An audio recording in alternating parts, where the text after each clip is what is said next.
রহস্যময় পারিবারিক অ্যাডভেঞ্চার গল্প। বিকেলে পায়ের নুপুর খুলে রেখেছি। ছেলে সেটা নিয়ে খেলছিল হাতে। ঝনঝন আওয়াজ করছে। আমি বললাম, ওটা ভেঙে ফেলিস না। গ্রীষ্মে হাসল। না মা, আমি খুব যত্ন করব। সে নুপুরটা কানের কাছে নিয়ে বলল, মা, এই আওয়াজ আমার খুব প্রিয়। তুমি ঘরে হাঁটলে এই ঝনঝন শব্দ আমি দূর থেকেই বুঝি। মনে হয় আমার প্রিয় মানুষ কাছে আছে গি। আমি অবাক হয়ে তাকালাম।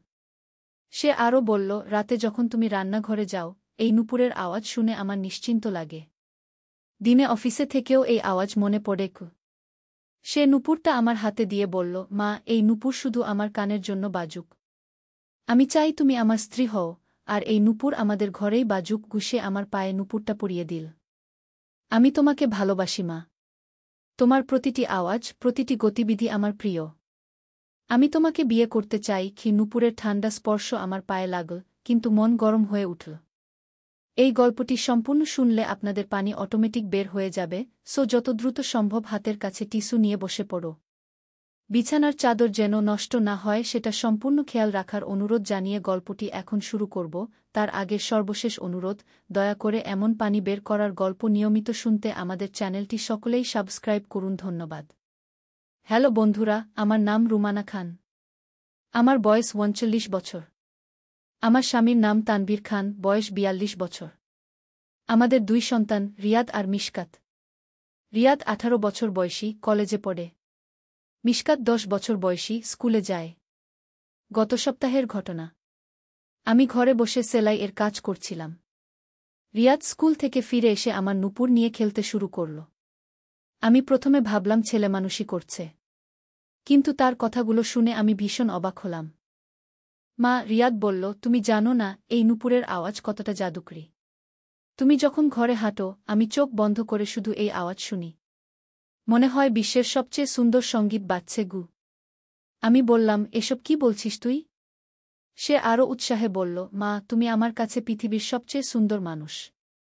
তোমার নুপুরের আওয়াজ আমার হৃদয়ে এমনভাবে বেজে ওঠে যে আমি মনে করি তুমি আমার জীবনের সবচেয়ে গুরুত্বপূর্ণ মানুষ গো। আমি ভাবলাম ছেলে হয়তো মায়ের প্রতি ভালোবাসা প্রকাশ করছে। কিন্তু তার পরের কথা শুনে আমি অসহায় বোধ করলাম। মা, আমি চাই তুমি সারা জীবন আমার পাশে থাকো।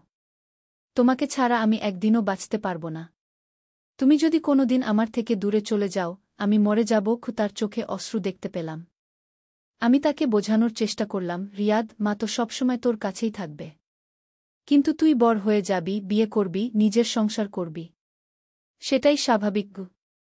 সে জোরে মাথা নাড়ল, না মা, আমি কখনো বিয়ে করব না।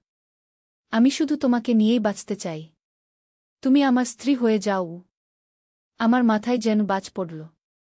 আমি বললাম, এসব কি বলছিস তুই? আমি তোর মা। এরকম কথা বলা একদম ঠিক না গি। কিন্তু সে থামল না। আমার হাত ধরে বলল, মা, তুমি আমার সবকিছু। তোমার এই নুপুর, তোমার হাসি, তোমার কথা, সবকিছুই আমার জীবনের অংশ। আমি তোমাকে ভালোবাসি। আমি তাকে ধমক দিয়ে বললাম, চুপ কর। এসব কথা আর বলবি না। যা, তোর রুমে গিয়ে পড়াশোনা করব। কিন্তু সে আমার পায়ে নুপুর পরিয়ে দিতে চাইল। আমি তাকে বাধা দিলাম। সে কাঁদতে শুরু করল। মা, আমি তোমাকে ছাড়া বাঁচতে পারব না। তুমি আমার একমাত্র ভালোবাসা। সে আমার পা জড়িয়ে ধরল। আমি খুবই বিপদে পড়ে গেলাম। ছেলের এই আচরণ কিভাবে সামলাবো বুঝতে পারছিলাম না। তখনই হঠাৎ ঘরে তানভীর এসে ঢুকল। সে রিয়াদকে দেখে জিজ্ঞেস করল, কি হচ্ছে এখানে? আমি তানভীরকে সব বললাম। তানভীর রিয়াদের কাছে গিয়ে তাকে বোঝাতে শুরু করল। কিন্তু রিয়াদ বাবার কথাও শুনল না। সে বলল, বাবা, আমি মাকে ভালোবাসি। তুমি বুঝবে না গি। তানভীর রেগে গিয়ে বলল, তুই পাগল হয়ে গেছিস? এসব কি বলছিস? রিয়াদ চিৎকার করে বলল, আমি পাগল না। আমি মাকে সত্যিই ভালোবাসি। তোমাদের কারো কিছু বলার অধিকার নেই গি। এই কথা বলে সে ঘর থেকে বেরিয়ে গেল। আমরা দুজনে চিন্তায় পড়ে গেলাম। তানভীর বলল, রিয়াদের মানসিক অবস্থা ভালো না। আমাদের ডাক্তারের কাছে নিয়ে যেতে হবে গু। পরদিন সকালে আমি রিয়াদের রুমে গেলাম। সে বিছানায় শুয়েছিল। আমাকে দেখে উঠে বসল। মা, তুমি এসেছ? আমি জানতাম তুমি আসবে গু। আমি বললাম, রিয়াদ, কাল তুই যা বলেছিলি সেটা ভুল। তুই আমার ছেলে। আমি তোর মা। এটাই আমাদের সম্পর্ক। সে বলল, মা, আমি কি তোমাকে ভালোবাসতে পারি না? প্রেম কি শুধু অপরিচিত মানুষদের সাথে হয়? আমি বুঝতে পারলাম সে বিশ্বাসটা একদম ভুলভাবে বুঝছে। আমি তাকে ধৈর্য ধরে বোঝাতে শুরু করলাম। রিয়াদ, ভালোবাসা অনেক ধরনের হয়। মায়ের প্রতি ছেলের ভালোবাসা, স্বামী স্ত্রীর ভালোবাসা, এগুলো আলাদা। তুই আমাকে মা হিসেবে ভালোবাসিস, আর সেটাই স্বাভাবিক। কিন্তু সে আমার কথা বুঝতে চাইল না। মা, আমার মনে হয় আমি তোমাকে স্ত্রীর মতো ভালোবাসি। আমি তোমাকে বিয়ে করতে চাই। আমি আর সহ্য করতে পারলাম না। থাম, এসব কথা আর বলবি না। তুই আমার ছেলে। আমাদের মধ্যে এরকম কোনো সম্পর্ক হতে পারে না। রিয়াদ হঠাৎ কেঁদে ফেল। মা, তুমি আমাকে বুঝতে চাও না। আমি তোমাকে কতটা ভালোবাসি জানো না। এমন সময় ছোট মেয়ে মিশকাত রুমে এসে ঢুকল। সে দেখল আমি আর রিয়াদ দুজনেই কাঁদছি। সে জিজ্ঞেস করল, মা, কি হয়েছে? ভাইয়া কেন কাঁদছে? আমি মিশকাতকে বললাম, তুই বাইরে গিয়ে খেলা কর, আমরা কথা বলছি। কিন্তু মিশকাত চলে গেল না। সে রিয়াদের কাছে গিয়ে জিজ্ঞেস করল, ভাইজা, তোমার কি হয়েছে? রিয়াদ মিশকাতকে বলল, মিশকাত, তুই বুঝবি না। আমি মাকে ভীষণ ভালোবাসি। মিশকাত বলল, আমিও তো মাকে ভালোবাসি। সবাই তো মাকে ভালোবাসে। রিয়াদ বলল, না, আমার ভালোবাসা আলাদা। আমি মাকে বিয়ে করতে চাই। মিশকাত অবাক হয়ে বলল, ভাইজা, এটা কি বলছ? মা তো বাবার বউ। তুমি কিভাবে মাকে বিয়ে করবে? এই কথা শুনে রিয়াদ রেগে গেল। তুই ছোট, তুই বুঝবি না। চুপ করে থাক। মিশকাত বলল, ভাইজা, এসব কথা ভুল। মাস্টার স্যার বলেছেন পারিবারিক সম্পর্ক আলাদা থাকে। মা মানে মা, বউ মানে বউ। আমি মিশকাতের কথা শুনে একটু স্বস্তি পেলাম। অন্তত একজন সঠিক কথা বলছে। আমি রিয়াদকে বললাম, দেখ, তোর ছোট বোনটাও বুঝতে পারছে সঠিক কথা। তুই কেন বুঝছিস না? কিন্তু রিয়াদ আরও জেদ করল। আমি কিছু শুনতে চাই না। আমি শুধু জানি আমি মাকে ভালোবাসি। এমন সময় তানভীর অফিস থেকে ফিরল। সে পুরো পরিস্থিতি বুঝতে পারল। তানভীর রিয়াদকে ডেকে নিয়ে গেল তার রুমে। অনেকক্ষণ তারা কথা বলল। শেষে তানভীর আমার কাছে এসে বলল, রুমানা, আমাদের একজন মনোবিদের কাছে নিয়ে যেতে হবে রিয়াদকে। ও কনফিউজড। আমি বললাম, কিন্তু কিভাবে?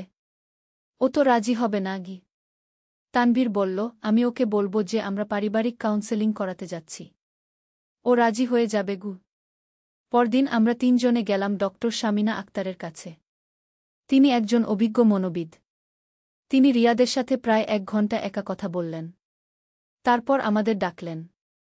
ডক্টর শামিনা বললেন, রিয়াদের সমস্যাটা হচ্ছে ইডিপাল কমপ্লেক্স। এটা এক ধরনের মানসিক অবস্থা যেখানে ছেলেরা মায়ের প্রতি অতিরিক্ত আসক্তি অনুভব করে। এটা সাইকোলজিক্যাল একটা ইস্যু। আমি জিজ্ঞেস করলাম, এটা কি ঠিক হবে? ডক্টর বললেন, হ্যাঁ, অবশ্যই। কিন্তু থেরাপি দরকার। রিয়াদকে নিয়মিত কাউন্সেলিং করাতে হবে। আর আপনাদেরও কিছু নিয়ম মেনে চলতে হবে। তিনি আমাকে বললেন, রুমানা, আপনি রিয়াদের সাথে একটু দূরত্ব বজায় রাখবেন। ওর সাথে বেশি ইন্টিমেট কথাবার্তা বলবেন না। আর তানভীর সাহেব, আপনি রিয়াদের সাথে বেশি সময় কাটান। ছেলে পুরুষের সঙ্গ দরকার। আমরা ডাক্তারের পরামর্শ মেনে চলতে শুরু করলাম। প্রথম দিকে রিয়াদ খুবই কষ্ট পেল। সে বারবার আমার কাছে আসতে চাইত, কিন্তু আমি দূরত্ব বজায় রাখলাম। তানভীর রিয়াদকে নিয়ে খেলাধুলা করা শুরু করল, বন্ধুদের সাথে মেশার জন্য উৎসাহ দিল। ধীরে ধীরে রিয়াদের আচরণে পরিবর্তন আসতে শুরু করল। সে আর আমার নুপুর নিয়ে খেলত না। আমার সাথে সেই রকম অস্বাভাবিক কথাবার্তাও বলত না। কিন্তু একদিন অদ্ভুত একটা ঘটনা ঘটল। আমি রান্নাঘরে রান্না করছিলাম। হঠাৎ রিয়াদ এসে বলল, মা, তুমি কি জানো আমাদের বাড়ির নিচে একটা গুপ্ত ঘর আছে? আমি অবাক হয়ে বললাম, কি বলছিস তুই? রিয়াদ বলল, গতকাল আমি বেসমেন্টে গিয়েছিলাম একটা বই খুঁজতে। সেখানে দেওয়ালে একটা খটকা লক্ষ্য করলাম। চাপ দিতেই একটা দরজা খুলে গেল। ভিতরে দেখি পুরনো আমলের অনেক জিনিস। আমি বললাম, সেটা তো দাদুর আমলের পুরনো স্টোর রুম হবে। রিয়াদ বলল, না মা, সেটা স্টোর রুম না। সেখানে অনেক আজব জিনিস আছে। একটা পুরনো ডায়েরি পেয়েছি। সেটাই দাদুর লেখা আছে। আমার কৌতূহল জাগল। আমি বললাম, কি লেখা আছে? রিয়াদ বলল, দাদু লিখেছেন যে আমাদের পরিবারে একটা রহস্য আছে। প্রতি ৩ প্রজন্ম পরে একটা অদ্ভুত ঘটনা ঘটে। আমি হেসে বললাম, এসব কুসংস্কার। তুই বিশ্বাস করিস না ঘে। কিন্তু রিয়াদ গম্ভীর মুখে বলল, মা, দাদু আরও লিখেছেন যে আমাদের বংশের পুরুষরা মায়েদের প্রতি অস্বাভাবিক আকর্ষণ অনুভব করে। এটা একটা পারিবারিক অভিশাপও। এই কথা শুনে আমার গা ছমছম করে উঠল। আমি বললাম, এসব বাজে কথা। তুই ডাক্তারের কাছে যাচ্ছিস না কেন? সেই রহস্যের ঘর দেখানোর বদলে তোর চিকিৎসার দিকে মন দে গি। রিয়াদ বলল, মা, তুমি একবার দেখে এসো। আমার মনে হয় এই রহস্যের সাথে আমার সমস্যার সম্পর্ক আছে গি। আমি ভাবলাম ছেলের কথায় কিছু যুক্তি আছে কিনা। তানবীরও এসে গেছে ততক্ষণে। আমি তাকে পুরো ব্যাপারটা বললাম। তানবীর বলল, চলো দেখে আসি। হয়তো সত্যিই কোনো পুরনো জিনিস আছে যা আমাদের জানা দরকার গু। আমরা ৩ জনে বেসমেন্টে নামলাম। রিয়াদ আমাদের দেওয়ালের একটা জায়গায় নিয়ে গেল। সত্যিই চাপ দিতে একটা গোপন দরজা খুলে গেল। ভিতরে ঢুকে দেখি একটা ছোট ঘর। পুরনো আসবাবপত্র আর নানা রকম জিনিস। একটা কাঠের বাক্সে অনেক পুরনো ডায়েরি পেলাম। রিয়াদ একটা ডায়েরি তুলে আমাদের দেখাল। তাতে আমার শ্বশুরের হাতের লেখা। ডায়েরিতে লেখা ছিল, আমাদের বংশে একটা অদ্ভুত সমস্যা আছে। আমার বাবার সময় থেকেই দেখে আসছি, পুরুষরা মায়েদের প্রতি অস্বাভাবিক আসক্তি অনুভব করে।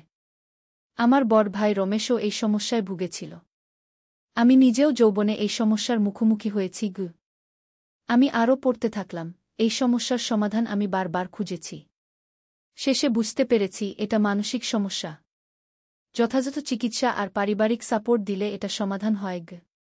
তানবীর বলল, দেখো, এটা কোনো অভিশাপ না। আমাদের পরিবারে এই মানসিক সমস্যাটা জেনেটিক হতে পারে। কিন্তু এর চিকিৎসা আছে গু। রিয়াদ বলল, মানে আমি অভিশপ্ত না? আমি হেসে বললাম, না বাবা, তুই অভিশপ্ত না। এটা একটা মানসিক সমস্যা যার চিকিৎসা হয় গ। এরপর আমরা আরও কিছু পুরনো জিনিস দেখলাম। একটা পুরনো ট্রাঙ্কে পাওয়া গেল অনেক পুরনো ছবি আর কাগজপত্র। তার মধ্যে একটা মানচিত্র ছিল যেটা দেখে মনে হল কোনো গুপ্তধনের ইশারা। তানভীর বলল, এগুলো দেখে মনে হচ্ছে আমাদের পূর্বপুরুষরা কোনো ব্যবসা করতেন যার কিছু গোপন দিক ছিল। আমরা মানচিত্রটা নিয়ে উপরে এলাম। সেখানে দেখা গেল আমাদের বাড়ির আশেপাশের এলাকার একটা ম্যাপ। কয়েকটা জায়গায় বিশেষ চিহ্ন দেওয়া। রিয়াদ বলল, আমাদের এই জায়গাগুলো খোঁজা উচিত। হয়তো কোনো গুরুত্বপূর্ণ কিছু পাওয়া যাবে গু। আমি বললাম, আগে তোর চিকিৎসা সম্পূর্ণ কর। এসব রহস্য পরে দেখা যাবে। কিন্তু রিয়াদ বলল, মা, এই রহস্য সমাধান করলে হয়তো আমার সমস্যার পুরোপুরি সমাধান হয়ে যাবে। দাদুর ডায়েরিতে লেখা আছে যে এই রহস্যের সাথে আমাদের পারিবারিক সমস্যার গভীর সম্পর্ক আছে গি। তানভীর ডায়েরিটা আবার পড়ল। তারপর বলল, ঠিক আছে, আমরা এই মানচিত্র অনুসরণ করে দেখতে পারি কি পাওয়া যায়। কিন্তু তোর থেরাপি বন্ধ করবি না গ। পরের দিন সকালে আমরা মানচিত্র নিয়ে বের হলাম। প্রথম চিহ্নিত স্থানটি ছিল আমাদের বাড়ি থেকে ২ কিলোমিটার দূরে একটি পুরনো বটগাছের নিচে। সেখানে পৌঁছে দেখি সত্যিই একটি বিশাল বটগাছ আছে। রিয়াদ গাছের চারপাশে খোঁজাখুঁজি করতে লাগল। হঠাৎ গাছের গোড়ায় একটি পাথরের নিচে একটি ছোট ধাতব বাক্স পেল। বাক্সটি খুলতে দেখা গেল তার মধ্যে একটি চিঠি আর একটি পুরনো চাবি আছে। চিঠিতে লেখা ছিল, যে এই চিঠি পড়ছ, জেনে রাখো আমাদের পরিবারের একটি বড় গুপ্তধন আছে। কিন্তু সেই ধন পেতে হলে ৩টি চাবি লাগবে। এটি প্রথম চাবি। বাকি ২টি চাবি পেতে হলে মানচিত্রের অন্য স্থানগুলো খুঁজতে হবে গি। আমি বললাম, এত একটা ট্রেজার হান্টের মতো হয়ে গেছে। তানভীর বলল, আমাদের পূর্বপুরুষরা নিশ্চয়ই তাদের সম্পদ নিরাপদ রাখার জন্য এই ব্যবস্থা করেছিলেন গু। আমরা দ্বিতীয় স্থানে গেলাম। সেটি ছিল গ্রামের পুরনো মসজিদের পিছনে। মসজিদের ইমাম সাহেব আমাদের চেনেন। তিনি বললেন, তোমরা এখানে কি খুঁজছ? তানভীর সব খুলে বলল।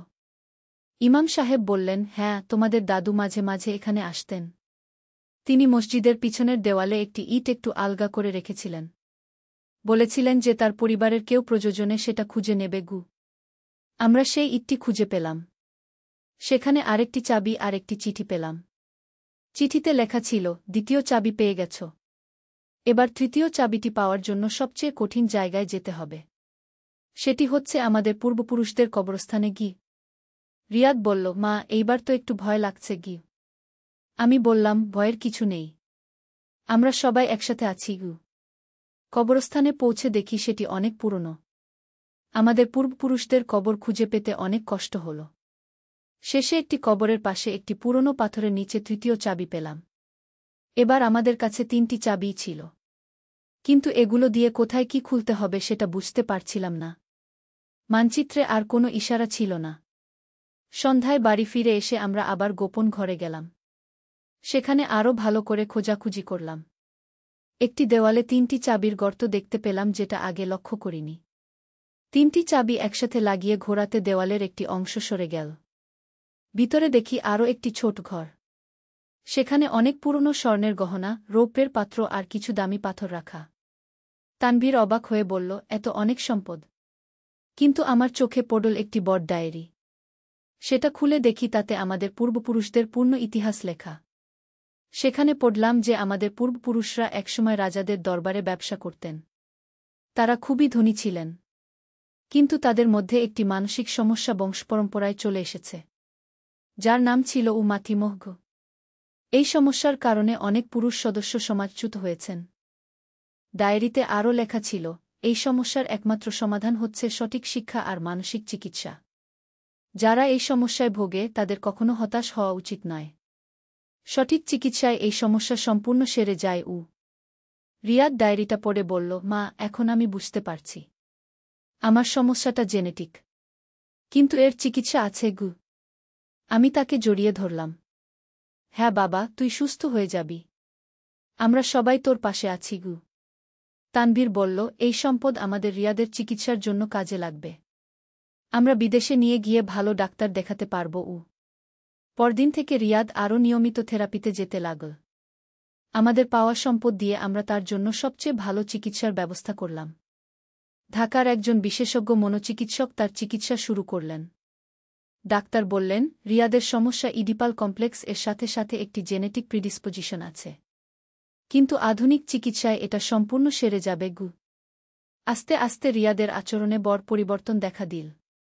সে আর আমার প্রতি সেই অস্বাভাবিক আকর্ষণ অনুভব করত না। তার বন্ধুদের সাথে মেলামেশা বাড়ল।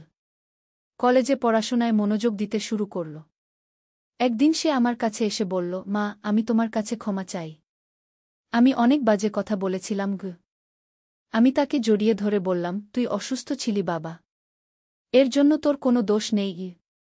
রিয়াদ বলল, মা, এখন আমি বুঝতে পারছি মায়ের ভালোবাসা আর স্ত্রীর ভালোবাসার পার্থক্য।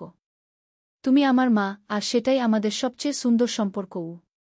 আমার চোখে খুশির অশ্রু এল। আমি বললাম, হ্যাঁ বাবা, মায়ের ভালোবাসা পৃথিবীর সবচেয়ে পবিত্র ভালোবাসা। কয়েক মাস পরে রিয়াদ সম্পূর্ণ সুস্থ হয়ে উঠল। সে কলেজে একটি মেয়ের সাথে বন্ধুত্ব করল। তার নাম তানিয়া। রিয়াদ তানিয়াকে আমাদের সাথে পরিচয় করিয়ে দিল। তানিয়া খুবই ভালো মেয়ে। সে রিয়াদকে খুব ভালোবাসে। রিয়াদও তানিয়াকে স্বাভাবিকভাবে ভালোবাসতে শিখেছে। একদিন রিয়াদ আমাকে বলল, মা, আমি তানিয়াকে বিয়ে করতে চাই। আমি খুশি হয়ে বললাম, খুব ভালো কথা। তানিয়া আমাদের পছন্দ। রিয়াদের বিয়ের প্রস্তুতি শুরু হল। আমাদের পাওয়া পুরনো সম্পদ দিয়ে আমরা একটি সুন্দর বিয়ের আয়োজন করলাম। রিয়াদ আর তানিয়ার বিয়ে হয়ে গেল। বিয়ের দিন রিয়াদ আমাকে বলল, মা, তোমার দোয়ায় আমি সুস্থ হয়েছি। এখন আমি একজন স্বাভাবিক মানুষ। আমি তার কপালে চুমু দিয়ে বললাম, তুই সবসময় আমার ভালো ছেলে ছিলি, শুধু একটু অসুস্থ হয়ে পড়েছিলি। তানিয়াও আমাকে মা বলে ডাকে। সে আমাকে খুব সম্মান করে। রিয়াদ তানিয়াকে খুব যত্ন করে। তাদের সম্পর্ক খুবই সুন্দর। 1 বছর পরে তানিয়া গর্ভবতী হল। আমরা সবাই খুব খুশি হলাম। রিয়াদ বাবা হওয়ার জন্য উৎসুক হয়ে আছে। মিশকাতও বড় হয়েছে। সে এখন হাই স্কুলে পড়ে। সে খুব মেধাবী। তার ভবিষ্যৎ নিয়ে আমাদের কোনো চিন্তা নেই। তানভীর এখনও সেই পুরনো সম্পদের একটি অংশ নিয়ে ব্যবসা করে। আমাদের আর্থিক অবস্থা ভালো, কিন্তু সবচেয়ে বড় কথা, আমাদের পারিবারিক সম্প্রীতি ফিরে এসেছে। রিয়াদ এখন আর আমার নুপুরের কথা বলে না। সে তানিয়ার গলার হার নিয়ে কথা বলে। তানিয়া যখন হাঁটে, তার গয়নার আওয়াজ শুনে রিয়াদ বলে, আমার স্ত্রীর পদধ্বনি কতটা মধুর। আমি মনে মনে ভাবি, এভাবেই স্বাভাবিক সম্পর্ক হওয়া উচিত। স্বামী স্ত্রীর মধ্যে প্রেম, মাছেলের মধ্যে ভালোবাসা। আজ রিয়াদ আর তানিয়ার 6 মাসের বাচ্চা হয়েছে। একটি ছেলে। তার নাম রেখেছি আরিফ। আরিফকে দেখলে মনে হয় যেন ছোট রিয়াদ। রিয়াদ আরিফকে খুব ভালোবাসে। সে বলে, মা, আমি আরিফকে সঠিকভাবে বড় করব, যাতে সে কখনো আমার মতো সমস্যায় না পড়ে। আমি বলি, বাবা, তুই ভালো বাবা হবি। আর আমরা সবাই আরিফের কাছে আছি। এভাবে আমাদের পরিবারে আবার শান্তি ফিরে এসেছে। রিয়াদের অসুখ সেরে গেছে। সে এখন একজন সুখী স্বামী আর পিতা। আমি একজন সুখী মা আর শাশুড়ি। কিন্তু মাঝে মাঝে ভাবি, জীবনে কত রহস্য লুকিয়ে থাকে।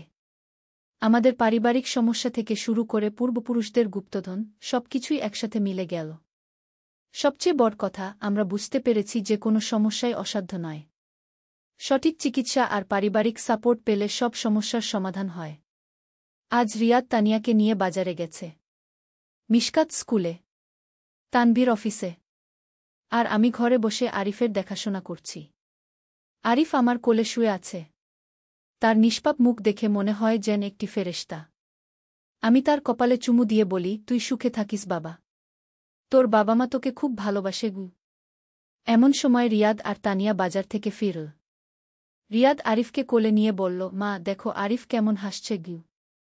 আমি বললাম, তোর বাবার মতোই সুন্দর হয়েছে গি। তানিয়া বলল, মা, আপনি এত কষ্টের মধ্য দিয়ে গেছেন, কিন্তু শেষে সব ঠিক হয়ে গেল। আমি বললাম, বেটি, জীবনে সমস্যা আসবেই, কিন্তু ধৈর্য ধরে এর মোকাবিলা করতে হয়। রিয়াদ বলল, মা, তুমি আমাকে সঠিক পথ দেখিয়েছ। আমি তোমার কাছে চিরকৃতজ্ঞ। আমি হেসে বললাম, এসব কথা বলিস না। আমি তোর মা। তোর ভালোর জন্য সবকিছু করাই আমার কর্তব্য। সন্ধ্যায় আমরা সবাই একসাথে বসে চা খেলাম। মিশকাত স্কুল থেকে ফিরে এসেছে। সে আরিফকে খুব আদর করে। তানভীর বলল, রুমানা, আমাদের জীবনে এমন একটা সময় এসেছিল যখন মনে হয়েছিল সবকিছু শেষ।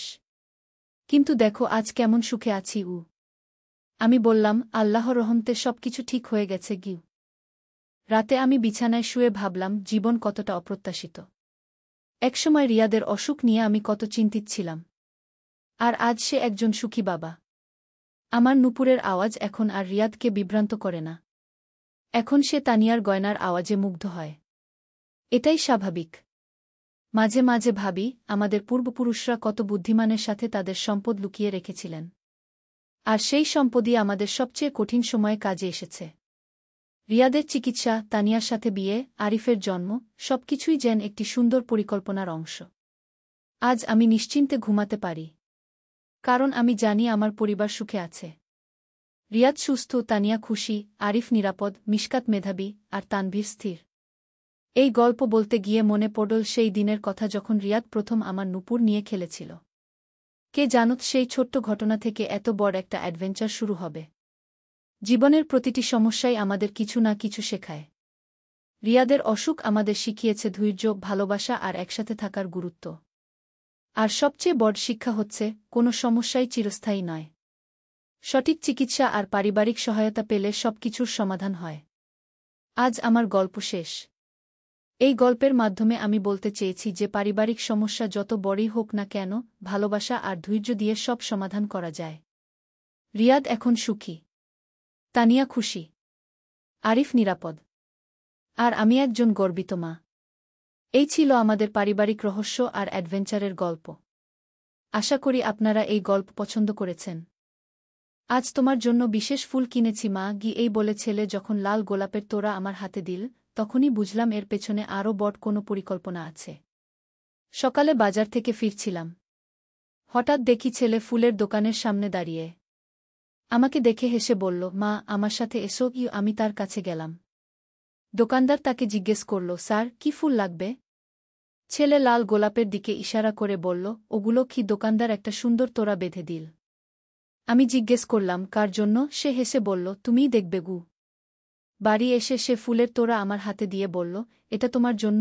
আমি অবাক হয়ে বললাম, আমার জন্য কেন? সে আমার দুহাত ধরে বলল, কারণ আমি তোমাকে প্রস্তাব দিতে চাই।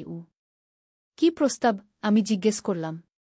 সে হাঁটু গেড়ে বসে বলল, মা, তুমি আমার স্ত্রী হবে। ফুলের সুগন্ধে ঘর ভরে গেছে, কিন্তু আমার মাথা ঝিমঝিম করছিল।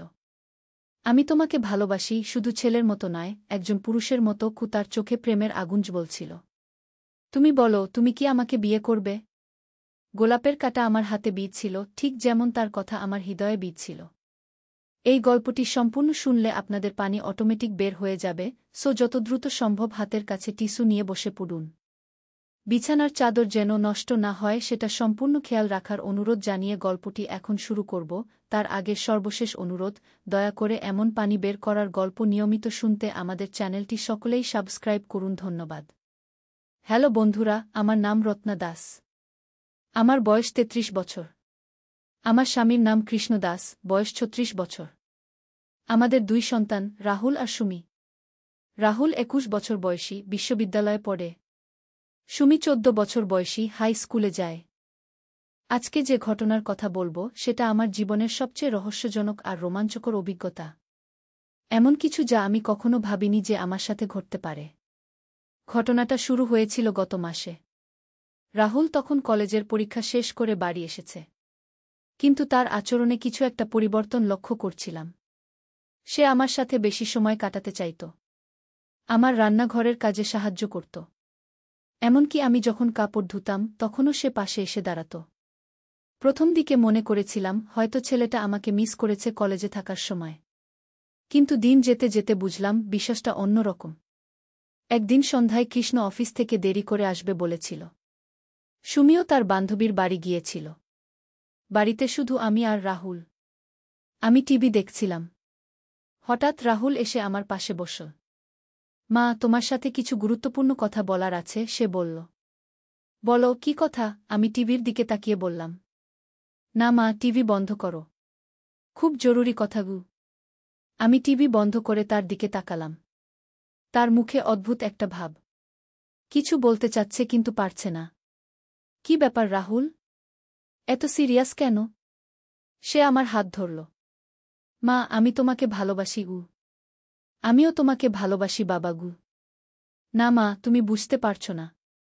আমি তোমাকে ভালোবাসি অন্যভাবে গু। আমি তার কথা বুঝতে পারলাম না। কি বলছিস তুই? মা, আমি তোমাকে একজন নারী হিসেবে দেখি। তোমার প্রতি আমার অনুভূতি শুধু ছেলের মতো নয় গে। আমার মাথা ঘুরে গেল। এটা কি শুনছি আমি? আমার নিজের ছেলে আমাকে কি বলছে? রাহুল, তুই কি বলছিস? তুই আমার ছেলে। হ্যাঁ মা, আমি জানি। কিন্তু আমি তোমাকে দেখলেই আমার বুক কাঁপে। তোমার হাসি দেখলে আমার হৃদয় নেচে ওঠে গি। আমি উঠে দাঁড়ালাম। এসব কি বাজে কথা বলছিস? তুই আমার সন্তান। মা, প্লিজ আমার কথা শোনো। আমি জানি এটা ভুল, কিন্তু আমি নিজেকে আর নিয়ন্ত্রণ করতে পারি না গ। সে আমার সামনে হাঁটু গেড়ে বসল। মা, আমি তোমাকে বিয়ে করতে চাই উ। আমার হাত কাঁপছিল। এই কথাগুলো আমি কোথায় শুনেছি যেন? মনে হচ্ছিল কোনো স্বপ্নের মতো। রাহুল, উঠে দাঁড়া। তুই কি বলছিস সেটা তুই বুঝতে পারছিস? কিন্তু সে উঠল না। বরং আমার পা জড়িয়ে ধরল। মা, আমি সিরিয়াস। আমি তোমাকে ছাড়া থাকতে পারব না গি। আমি তাকে সরিয়ে দিয়ে রান্নাঘরে গেলাম। কিন্তু সে আমার পেছনে এলো। মা, তুমি রেগে গেছ? রাগি নাই, কিন্তু তুই যা বলছিস সেটা ঠিক না গি। কেন ঠিক না? আমরা তো রক্তের সম্পর্কের নই গি। আমি চমকে তার দিকে তাকালাম। মানে? মা, তুমি কি ভুলে গেছ? আমি তো তোমার নিজের ছেলে নই। আমি দত্তক নেওয়া গু। এই কথা শুনে আমার মনে পড়ল। হ্যাঁ, রাহুল দত্তক নেওয়া। কিন্তু আমি তাকে জন্মের পর থেকে বড় করেছি। আমার কাছে সে আমার নিজের সন্তান। তাতে কি হয়েছে? তুই আমার ছেলে গি। না মা, আমি তোমার ছেলে নই। আমি একজন পুরুষ যে তোমাকে ভালোবাসে গি।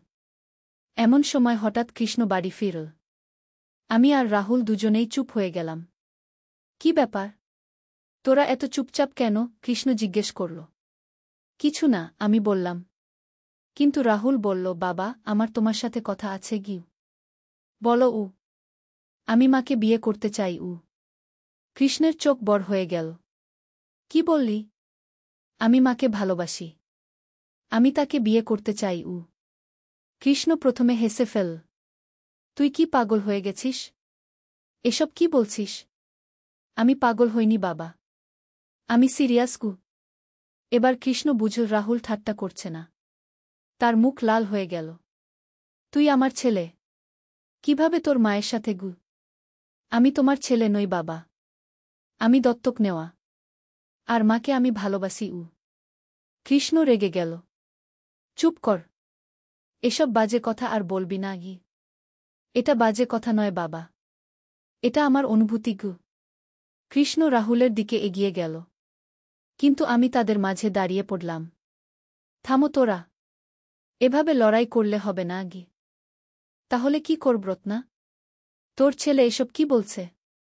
আমি বুঝলাম পরিস্থিতি সামলাতে হবে। রাহুল, তুই তোর রুমে যা। আমরা পরে কথা বলবো। রাহুল গেল। কৃষ্ণ আমার দিকে তাকিয়ে রইল। রত্না, এটা কি হচ্ছে? ছেলেটার মাথা খারাপ হয়ে গেছে নাকি? আমি জানি না কৃষ্ণ। হঠাৎ করে সে এসব কথা বলতে শুরু করেছে গি। তুই কিছু বুঝতে পারছিস না? আমি মাথা নাড়লাম। কিন্তু সত্যি কথা হলো, আমি খেয়াল করেছিলাম রাহুলের আচরণে পরিবর্তন। সে আমার প্রতি বেশি মনোযোগী হয়ে উঠেছিল। রাতে শুতে গিয়েও আমি ভাবতে থাকলাম, রাহুল কি সত্যিই আমাকে অন্যভাবে দেখে? এটা কি সম্ভব? পরের দিন সকালে রাহুল আমার কাছে এসে ক্ষমা চাইল। মা, গতকাল আমি যা বলেছি সেজন্য দুঃখিত। ঠিক আছে। তুই হয়তো কনফিউজড ছিলি গু। না মা, আমি কনফিউজড নই। আমি এখনও তোমাকে ভালোবাসি। কিন্তু আমি বুঝতে পারছি যে এটা সম্ভব নয় গু। আমি তার দিকে তাকালাম। তার চোখে দুঃখ। রাহুল, তুই একটা ভালো মেয়ে খুঁজে বিয়ে কর। তোর নিজের একটা সংসার করো। আমি জানি মা। কিন্তু আমার মনে তোমার জায়গা নিতে আর কেউ পারবে না গি। এই কথায় আমার মনে একটা অদ্ভুত অনুভূতি হল। আমি জানি এটা ভুল, কিন্তু রাহুলের ভালোবাসার কথা শুনে আমার মধ্যে এক ধরনের গর্ব হচ্ছিল। কিন্তু হঠাৎ করে পরিস্থিতি পাল্টে গেল। সেদিন বিকেলে আমি লক্ষ্য করলাম রাহুল টেলিফোনে কারো সাথে কথা বলছে। তার কণ্ঠস্বর শুনে মনে হলো সে কোনো মেয়ের সাথে কথা বলছে। হ্যাঁ প্রিয়া, আমি তোমাকে ভালোবাসি। আমার পরিবারে তোমাকে নিয়ে আসার পরিকল্পনা আছে গি। আমি অবাক হলাম। কে এই প্রিয়া? রাহুল কি আসলেই কোনো মেয়েকে ভালোবাসে? আমি তার রুমের সামনে দাঁড়িয়ে কান পাতলাম। না প্রিয়া, আমার মা খুবই ভালো। তুমি তার সাথে থাকলে খুশি হবে গু। এবার আমি বুঝলাম, রাহুল আমার সাথে যা করেছে সেটা একটা পরিকল্পনা। সে হয়তো চেয়েছিল আমাকে কনভিন্স করতে যে সে আমাকে নিয়ে কোনো অসৎ ভাবনা ভাবে না। কিন্তু আসলে তার একটা বান্ধবী আছে যাকে সে বিয়ে করতে চায়। আর সে ভেবেছিল, আগে আমার সাথে এমন একটা নাটক করলে, পরে যখন সে তার আসল বান্ধবীর কথা বলবে, তখন আমি খুশি হয়ে রাজি হয়ে যাব। কি চালাক ছেলে! আমি হাসতে হাসতে রান্নাঘরে গেলাম। সন্ধ্যায় রাহুল আমার কাছে এসে বলল, মা, আমার একটা কথা আছে গিউ। বলো। আমার একটা বান্ধবী আছে। তার নাম প্রিয়া গু। আমি তাকে দেখে হাসলাম। সত্যি? হ্যাঁ মা। আমি তাকে বিয়ে করতে চাই। তাই? তাহলে তুই গতকাল যা বলেছিলি? রাহুলের মুখ লাল হয়ে গেল। সেটা সেটা আসলে গু। বলো, কি আসলে? আসলে আমি ভেবেছিলাম, তোমাকে আগে সব দিয়ে রাখলে, পরে যখন প্রিয়ার কথা বলবো, তখন তুমি খুশি হয়ে রাজি হয়ে যাবে গু। আমি জোরে হেসে ফেললাম। তোর এত বুদ্ধি! তুমি রাগ করনি? রাগ করব কেন? তুই তো একটা ভালো পরিকল্পনা করেছিস কি। রাহুল স্বস্তির নিঃশ্বাস ফেল। তাহলে তুমি প্রিয়াকে দেখতে রাজি? অবশ্যই। কবে আনবি তাকে? আগামীকাল? ঠিক আছে গি। কিন্তু পরের দিন সকালে একটা অদ্ভুত ঘটনা ঘটল। আমি বাজার থেকে ফিরে দেখি একটা মেয়ে আমাদের বাড়ির সামনে দাঁড়িয়ে আছে। সে কাঁদছে। কি হয়েছে মা? আমি তাকে জিজ্ঞেস করলাম। আপনি কি রাহুল দার মা? হ্যাঁ। তুমি কে? আমি প্রিয়া, রাহুল দার বান্ধবী গু। ওহ, তুমি প্রিয়া। এসো বাড়িতে গু। কিন্তু সে এগোল না। আন্টি, আমি আপনাকে একটা কথা বলার জন্য এসেছি। কি কথা? রাহুল দা আমার সাথে বিয়ের কথা বলেছিল। কিন্তু গতকাল সে আমাকে ফোন করে বলল যে সে আপনাকে ভালোবাসে। আর আমাদের সম্পর্ক শেষ। আমার মাথা ঘুরে গেল। কি বলছো তুমি? রাহুল দা বলেছে যে সে আপনাকে বিয়ে করতে চায়। আর আমি যেন আর তার সাথে যোগাযোগ না করি। এবার আমি বুঝলাম, রাহুল সত্যিই আমাকে ভালোবাসে। সে প্রিয়ার সাথে সম্পর্ক ছিন্ন করে দিয়েছে। প্রিয়া, তুমি ভুল বুঝেছ। রাহুল তোমাকেই ভালোবাসে গি। না আন্টি। সে পরিষ্কার করে বলেছে গি। এমন সময় রাহুল বাড়ি থেকে বেরিয়ে এলো। প্রিয়াকে দেখে তার মুখ শক্ত হয়ে গেল। প্রিয়া, তুমি এখানে কেন এসেছ? রাহুল, তুমি কি করেছ? আমি তাকে জিজ্ঞেস করলাম।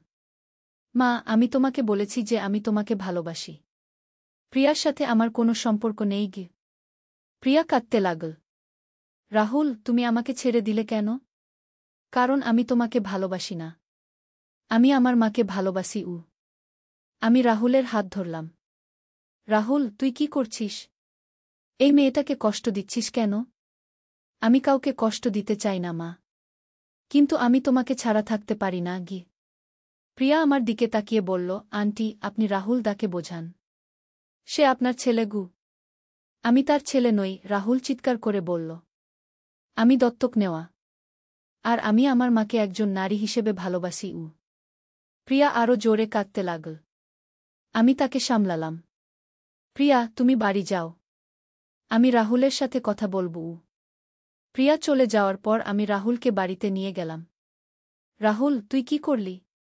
এত সুন্দর একটা মেয়েকে কষ্ট দিলি? মা, আমি তার সাথে ভুয়া সম্পর্ক রাখতে পারি না। আমি তোমাকেই ভালোবাসি। আমি বুঝলাম রাহুল সত্যিই কনফিউজড। সে জানে না যে এটা সঠিক নাকি ভুল। রাহুল, আমি তোর মা। তুই আমাকে অন্যভাবে ভালোবাসতে পারিস না আগে। কেন পারি না? আমি তো তোর রক্তের সন্তান নই গু। তাতে কি? তুই আমার কোল থেকে বড় হয়েছিস গু। রাহুল আমার সামনে হাঁটু গেড়ে বসল। মা, আমাকে একবার সুযোগ দাও। আমি তোমাকে খুশি রাখব। আমি তাকে সরিয়ে দিলাম। উঠো। এসব বন্ধ করো। কিন্তু সে আমার পা জড়িয়ে ধরে রইল। মা, আমি তোমাকে ছাড়া বাঁচতে পারব না গি। এমন সময় হঠাৎ দরজায় নখ হলো। আমি দেখলাম কৃষ্ণ দাঁড়িয়ে আছে। তার সাথে একজন ডাক্তার। রত্না, এই ডাক্তার সাহেব রাহুলকে দেখবেন গু। ডাক্তার ভিতরে এসে রাহুলকে দেখলেন। কিছুক্ষণ তার সাথে কথা বললেন। তারপর আমাদের বললেন, রাহুলের মানসিক সমস্যা আছে। এটাকে ওডিপাস কমপ্লেক্স বলে। অনেক দত্তক নেওয়া ছেলেদের এই সমস্যা হয়। কিন্তু চিকিৎসায় এটা ভালো হয়ে যাবে। আমি স্বস্তির নিঃশ্বাস ফেললাম। মানে রাহুল অসুস্থ, সে ইচ্ছে করে এসব করছে না। ডাক্তার রাহুলকে নিয়ে গেলেন। বললেন কয়েক সপ্তাহ ট্রিটমেন্ট লাগবে। কিন্তু আসল ঘটনা শুরু হলো তার 2 দিন পর। আমি একা বাড়িতে ছিলাম। কৃষ্ণ অফিসে, সুমি স্কুলে। হঠাৎ দরজায় নখ হলো। দরজা খুলে দেখি একজন অচেনা লোক দাঁড়িয়ে আছে। বয়স প্রায় 50-এর কাছাকাছি। দেখতে ভদ্র। আপনি রত্না দাস? জি। আপনি কে? আমার নাম রাজেশ সেন। আমি একটা গোয়েন্দা সংস্থার কাজ করি। গোয়েন্দা সংস্থা? হ্যাঁ। আপনার ছেলে রাহুলের ব্যাপারে আমি কথা বলতে এসেছি। আমি তাকে ভিতরে নিয়ে এলাম। কি কথা? রাহুল আপনার আসল ছেলে নয়, এটা আপনি জানেন? হ্যাঁ, সে দত্তক নেওয়া গু। কিন্তু আসল কথা হলো, রাহুল আসলে একজন ক্রিমিনালের ছেলে গু। আমার গলা শুকিয়ে গেল। মানে? রাহুলের বাবা ছিল একজন বিখ্যাত চোর। নাম ছিল কালো রহিম। পুলিশ তাকে খুঁজছিল অনেক দিন। শেষে একটা ডাকাতির সময় পুলিশের গুলিতে সে মারা যায়। তাহলে রাহুল? রাহুলের মা তখন তাকে একটা এতিমখানায় দিয়ে দেয়। আর আপনারা সেখান থেকে তাকে দত্তক নেন গু। আমি অবাক হয়ে শুনছিলাম। কিন্তু এখন এসব বলার দরকার কি? দরকার আছে। কারণ রাহুলের বাবার এক শাগরেদ এখনও জীবিত। তার নাম মন্টু। সে রাহুলকে খুঁজে বের করেছে গি। কেন? কালো রহিমের কাছে অনেক টাকা ছিল। কোটি টাকার গহনা আর সোনা। সেগুলো কোথায় লুকিয়ে রেখেছিল এটা শুধু রাহুল জানে গি। রাহুল জানে? কিভাবে? কালো রহিম মরার আগে রাহুলকে একটা ম্যাপ দিয়েছিল। সেই ম্যাপ দিয়ে সম্পদের জায়গা খুঁজে পাওয়া যাবে গু। আমার মাথা ঝিমঝিম করছিল। আপনি কি বলতে চান? আমি বলতে চাই, মন্টু রাহুলকে কিডন্যাপ করার পরিকল্পনা করছে। তাকে দিয়ে জোর করে সেই সম্পদের জায়গা বের করাবে গু। তাহলে আমাদের কি করতে হবে? আপনাদের আগে সেই সম্পদ খুঁজে বের করতে হবে। না হলে রাহুল বিপদে পড়বে গু। আমি বুঝতে পারছিলাম না। কিন্তু রাহুল তো হাসপাতালে আছে গি। হ্যাঁ। কিন্তু মন্টু জানে সে কোথায়। যে কোনো সময় সে তাকে নিয়ে যেতে পারে গি। আপনি আমাকে কি করতে বলছেন? রাহুলের কাছ থেকে সেই ম্যাপের কথা জেনে নিন। তারপর আমাদের সাথে সেই জায়গায় যান। সম্পদ উদ্ধার করি। আমি ভাবলাম, এটা কি সত্যি? নাকি এই লোক আমাকে ঠকানোর চেষ্টা করছে? আপনার কথা সত্যি হলে পুলিশকে খবর দিতে হবে গি। না, পুলিশকে দেবেন না। কারণ মন্টুর পুলিশেও লোক আছে। খবর পেলে সে রাহুলকে মেরে ফেলবে গি। আমি ভয় পেয়ে গেলাম। তাহলে আমি কি করব? আপনি আমাদের সাথে কাজ করুন। আমরা সবকিছু শান্তিপূর্ণভাবে সমাধান করব।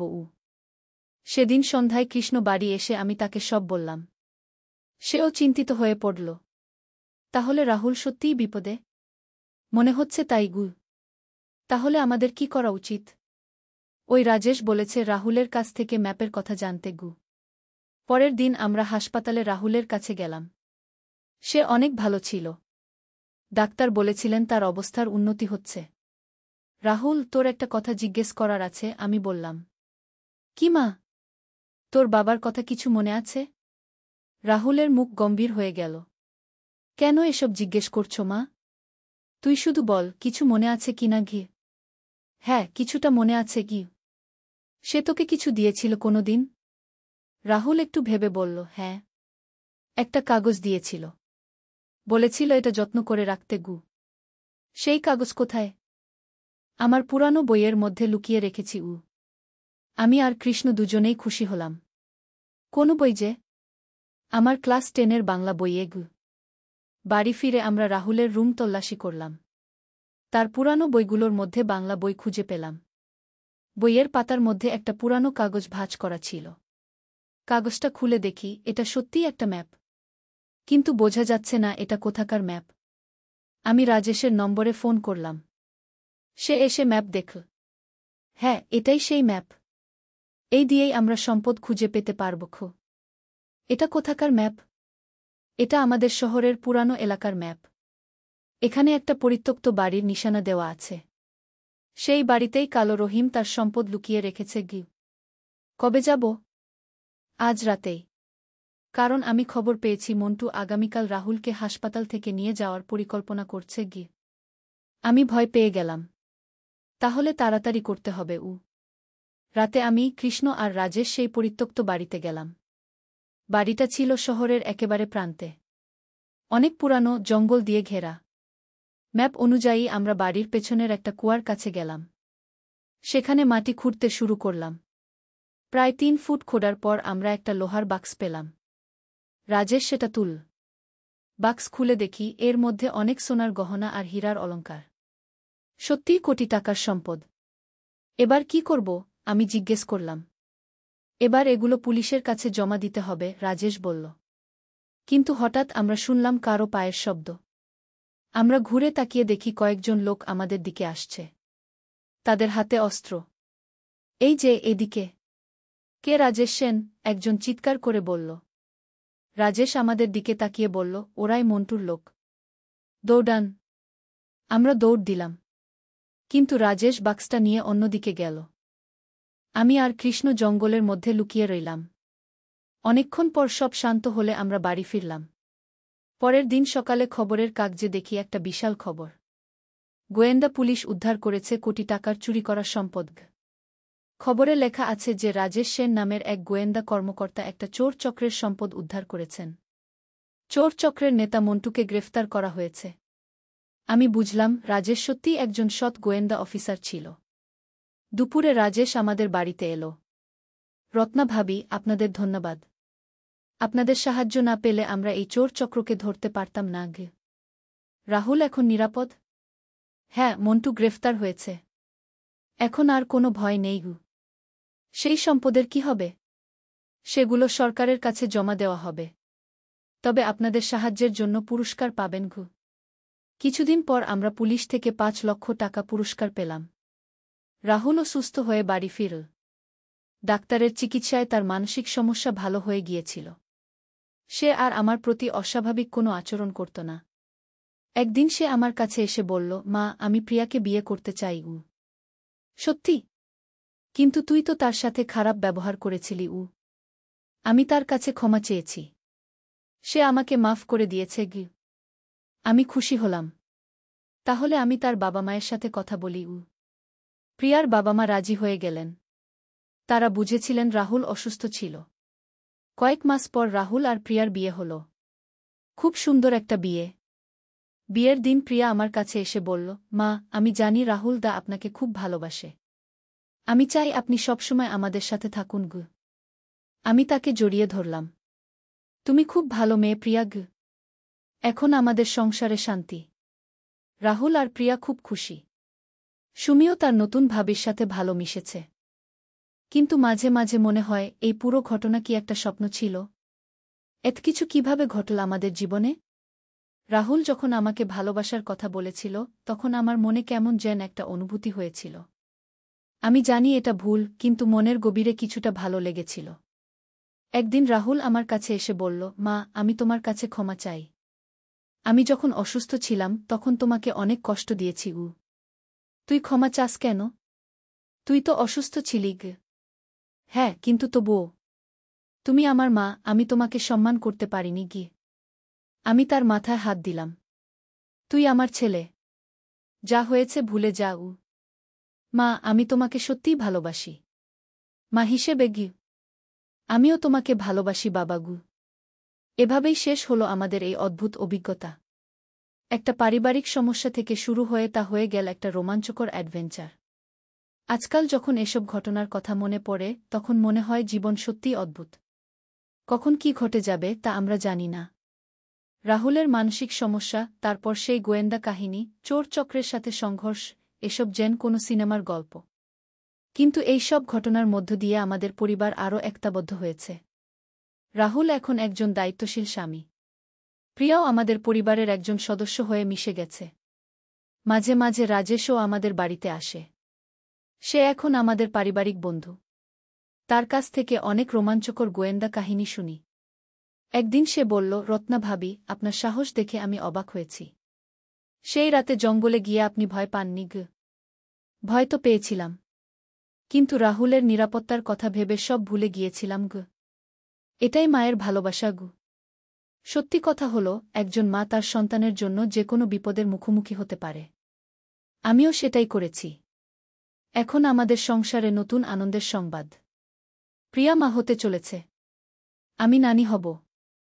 রাহুল খুব খুশি। সে বলে, মা, আমার বাচ্চা হলে তাকে তুমি দেখবে? অবশ্যই। আমি সব দেখব। সুমিও খুব উৎসাহিত। সে বলে, আমি খালা হব। এভাবেই আমাদের পরিবার বড় হচ্ছে। নতুন জীবন আসছে। মাঝে মাঝে ভাবি সেই দিনগুলোর কথা যখন রাহুল আমাকে ভুল বুঝেছিল। এখন সব ঠিক হয়ে গেছে। আজ সন্ধ্যায় আমরা সবাই মিলে বসেছিলাম। হঠাৎ রাহুল বলল, মা, তোমাকে একটা কথা বলার আছে। আমি ভয় পেলাম। কি কথা? সে হেসে বলল, আমি চাকরি পেয়েছি একটা ভালো কোম্পানিতে।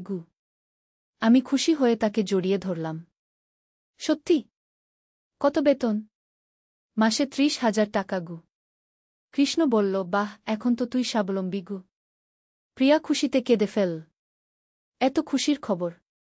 এভাবেই আমাদের পরিবারে একের পর একটি সুখবর আসতে লাগল। কয়েক মাস পর প্রিয়ার একটি ফুটফুটে ছেলে হল।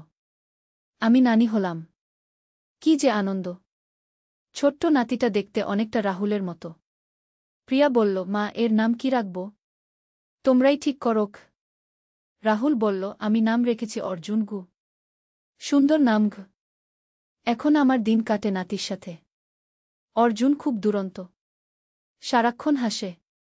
একদিন রাহুল আমাকে বলল, মা, তুমি না থাকলে আমি কখনো এত সুখী হতে পারতাম না। কেন এসব কথা বলছিস? তুমি আমাকে দত্তক নিয়ে বড় করেছ। আমার সমস্যার সময় পাশে থেকেছ। আর এখন আমার সংসারের দেখভাল করছ। আমার চোখে পানি এলো। তুই আমার সন্তান। এসব আমার কর্তব্য। না মা, এটা তোমার ভালোবাসা। সত্যি কথা হলো, মা ছেলের সম্পর্ক পৃথিবীর সবচেয়ে পবিত্র সম্পর্ক। এই সম্পর্কে কোনো স্বার্থ নেই, কোনো শর্ত নেই। এখন যখন এই গল্প বলছি তখন অর্জুন আমার কোলে শুয়ে ঘুমাচ্ছে। কি শান্তি তার মুখে! আমার মনে হয় জীবনে যত সমস্যাই আসুক না কেন, পরিবারের ভালোবাসা দিয়ে সব সমাধান করা যায়। রাহুলের মানসিক সমস্যা, সেই রহস্যময় গোয়েন্দা কাহিনী, চোর চক্রের সাথে লড়াই, এসব ঘটনা আমাদের পরিবারকে আরও শক্তিশালী করেছে। এখন আমরা সবাই মিলে খুব সুখে আছি। রাহুল তার কাজে মনোযোগী। প্রিয়া একজন ভালো মা। সুমিও পড়াশোনায় ভালো করছে। আর আমি একজন সন্তুষ্ট মা। আমার সন্তানরা সুখী, এটাই আমার সবচেয়ে বড় পাওয়া। মাঝে মাঝে মনে হয় সেই দিনের কথা যখন রাহুল আমাকে লাল গোলাপের তোড়া দিয়েছিল। তখন আমি বুঝতে পারিনি যে এর পেছনে কি আছে। এখন বুঝি সেটা ছিল তার মানসিক সমস্যার প্রভাব। কিন্তু সেই ঘটনার মধ্য দিয়েই আমরা তার সমস্যা বুঝতে পেয়ে। সত্যের আলো। একটি ইসলামিক গল্প। প্রথম অধ্যায়, অন্ধকারের সূচনা। আন্দালুসিয়ার সুবিশাল প্রাসাদের মার্বেল পাথরে সূর্যের আলো পড়ে ঝলমল করছিল। কিন্তু আমির আব্দুর রহমানের হৃদয়ে তখন গভীর অন্ধকার। খ্রিস্টান রাজা আলফোন্সো তার বিশাল বাহিনী নিয়ে মুসলিম ভূমির দিকে এগিয়ে আসছেন। সংবাদ এসেছে যে তারা পথে যা কিছু পাচ্ছেন তাই ধ্বংস করে দিচ্ছেন। আমির সাহেব তার বিশ্বস্ত সেনাপতি হাসান ইবনে আলী কক্ষে প্রবেশ করলেন। শত্রুবাহিনী আর মাত্র দুদিনের পথ। আমাদের প্রস্তুতি সম্পূর্ণ। আব্দুর রহমান জানালার দিকে তাকিয়েছিলেন। দূরে মসজিদের মিনার থেকে মাগরিবের আয়ান ভেসে আসছিল। হাসান, তুমি কি মনে কর আল্লাহ আমাদের সাহায্য করবেন? আমির, আল্লাহ যারা সত্যের পথে থাকে তাদের সাহায্য করেন। আমরা আমাদের মাতৃভূমি, আমাদের দিন রক্ষার জন্য যুদ্ধ করছি। সেদিন রাতে আব্দুর রহমান দীর্ঘ সময় নামায়ে কাটালেন। তাহাজ্জুদের নামায়ে তিনি আল্লাহর কাছে প্রার্থনা করলেন, হে আল্লাহ, আমি জানি না এই যুদ্ধের পরিণতি কি হবে। কিন্তু আমি জানি যে তুমি ন্যায় বিচারক। আমাদের যা কিছু করার শক্তি দাও, সেটাই আমাদের জন্য কল্যাণকর। দ্বিতীয় অধ্যায়, যুবকের বিশ্বাস। পরের দিন ভোরে সৈন্যদের সমাবেশে আব্দুর রহমান দেখলেন একজন কিশোর তার তলোয়ার হাতে দাঁড়িয়ে আছে। ছেলেটির নাম উমর ইবনে ইউসুফ। মাত্র 17 বছর বয়স, কিন্তু চোখে দৃঢ় সংকল্প। উমর, তুমি এত কম বয়সে যুদ্ধে যেতে চাও কেন? আব্দুর রহমান জিজ্ঞেস করলেন। আমির সাহেব, গত মাসে শত্রুরা আমাদের গ্রামে হামলা করেছিল। আমার বাবা আমাকে বলেছিলেন, বেটা, যখন দিনের উপর আক্রমণ আসে তখন প্রতিটি মুসলমানের দায়িত্ব সেটা প্রতিহত করা। আমার বাবা সেই হামলায় শহীদ হয়েছেন। আব্দুর রহমানের চোখে পানি এল। এই যুবকের মধ্যে তিনি দেখতে পেলেন সেই বিশ্বাস আর সাহসিকতা যা মুসলিম উম্মাহকে মহান বানিয়েছে। উমর, যুদ্ধ কোনো খেলা নয়। মৃত্যুর সম্মুখীন হওয়ার জন্য প্রস্তুত থাকতে হয়। আমির সাহেব, কুরআন শরীফে আল্লাহ তায়ালা বলেছেন, তোমরা মনে করো না যে যারা আল্লাহর রাহে নিহত হয় তারা মৃত, বরং তারা জীবিত, তাদের প্রতিপালকের নিকট তাদের রিজিক দেওয়া হয়। আমি মৃত্যুকে ভয় পাই না, আমি ভয় পাই আল্লাহর অসন্তুষ্টিকে। কি? তৃতীয় অধ্যায়, যুদ্ধের প্রাক্কালে। যুদ্ধের আগের রাতে মুসলিম সৈন্যদের শিবিরে একটা আলাদা পরিবেশ। কেউ কুরআন তিলাওয়াত করছেন, কেউ জিকিরে মগ্ন, কেউ পরিবারের কথা ভাবছেন। হাসান ইবনে আলী তার অভিজ্ঞতার কথা তরুণ সৈন্যদের বলছিলেন। যুদ্ধের ময়দানে যাওয়ার আগে প্রতিটি মুজাহিদের 2টা জিনিস মনে রাখা উচিত, হাসান বলছিলেন। প্রথমত, আমরা আল্লাহর জন্য যুদ্ধ করছি, নিজেদের অহংকার বা লোভের জন্য নয়। দ্বিতীয়ত, শত্রুর প্রতিও আমাদের ন্যায় বিচার করতে হবে। নিরীহ মানুষ, বৃদ্ধ, শিশু, নারীদের ক্ষতি করা আমাদের ধর্মে নিষিদ্ধ। উমর প্রশ্ন করল, কিন্তু হাসান চাচা, যদি শত্রুরা আমাদের সাথে এমন ন্যায় বিচার না করে? উমর, আমাদের চরিত্র শত্রুর আচরণের উপর নির্ভর করে না। আমরা মুসলিম, আমাদের আদর্শ রাসূলুল্লাহ শাহ। তিনি সবচেয়ে কঠিন পরিস্থিতিতেও ন্যায় বিচার থেকে সরে আসেননি। রাতের শেষ প্রহরে আব্দুর রহমান তার সৈন্যদের উদ্দেশ্যে শেষ ভাষণ দিলেন। হে আমার ভাইয়েরা, আগামীকাল আমরা যুদ্ধে যাব। কিন্তু মনে রাখবেন, এই যুদ্ধ কোনো ব্যক্তিগত শত্রুতার জন্য নয়। এই যুদ্ধ আমাদের মাতৃভূমি, আমাদের দিন, আমাদের পরিবারের সুরক্ষার জন্য। আল্লাহ যদি আমাদের জয় দান করেন তাহলে আমরা নম্রভাবে তার কৃতজ্ঞতা আদায় করব। আর যদি আমাদের পরাজয় হয় তাহলেও আমরা জানব যে আল্লাহর ফয়সালাই চূড়ান্ত। চতুর্থ অধ্যায়, সংঘর্ষ। পরদিন সূর্যোদয়ের সাথে সাথে 2 বাহিনী মুখোমুখি হল। আলফোন্সোর বাহিনী সংখ্যায় বেশি, অস্ত্রশস্ত্রেও এগিয়ে। কিন্তু মুসলিম সৈন্যদের চোখে এক আলাদা দীপ্তি। যুদ্ধ শুরুর আগে আব্দুর রহমান তার সৈন্যদের সাথে দোয়া করলেন, রাব্বানা আফরিক আলাইনা সবরান ওয়া সাব্বিত আকদামানা ওয়ানসুরনা আলাল কাউমিল কাফিরিনগু। হে আমাদের প্রতিপালক, আমাদের উপর ধৈর্য ঢেলে দাও, আমাদের পা দৃঢ় করে দাও, আর কাফেরদের বিরুদ্ধে আমাদের সাহায্য কর। যুদ্ধ প্রচণ্ড ভয়াবহ আকার ধারণ করল। উমর তার তলোয়ার হাতে বীরত্বের সাথে যুদ্ধ করছিল। একসময় একটি শত্রু সৈন্য তার পিঠের দিক থেকে আক্রমণ করতে গেল, কিন্তু হাসান ইবনে আলী তাকে রক্ষা করলেন। এই সময় হাসানের বুকে একটি তীর বিঁধে গেল। উমর কান্নায় ভেঙে পড়ল। হাসান চাচা, আপনি কেন আমাকে বাঁচাতে গেলেন? রক্তক্ষরণের মাঝেও হাসান মুস্কি হাসলেন। উমর, তুমি এই উম্মাহর ভবিষ্যৎ। আমার মতো বুড়োর চেয়ে তোমার জীবন বেশি গুরুত্বপূর্ণ। আল্লাহর কাছে আমার জন্য দোয়া করব। হাসানের মৃত্যু উমরের মনে গভীর প্রভাব ফেল। তিনি বুঝলেন যে জিহাদ শুধু যুদ্ধ নয়, এটা ত্যাগের নাম, এটা মানবতার সেবার নাম। পঞ্চম অধ্যায়, অপ্রত্যাশিত মোড়। যুদ্ধ দিনভর চল। সন্ধ্যার সময় মুসলিম বাহিনী ক্লান্ত হয়ে পড়েছে, কিন্তু তারা হাল ছাড়েনি।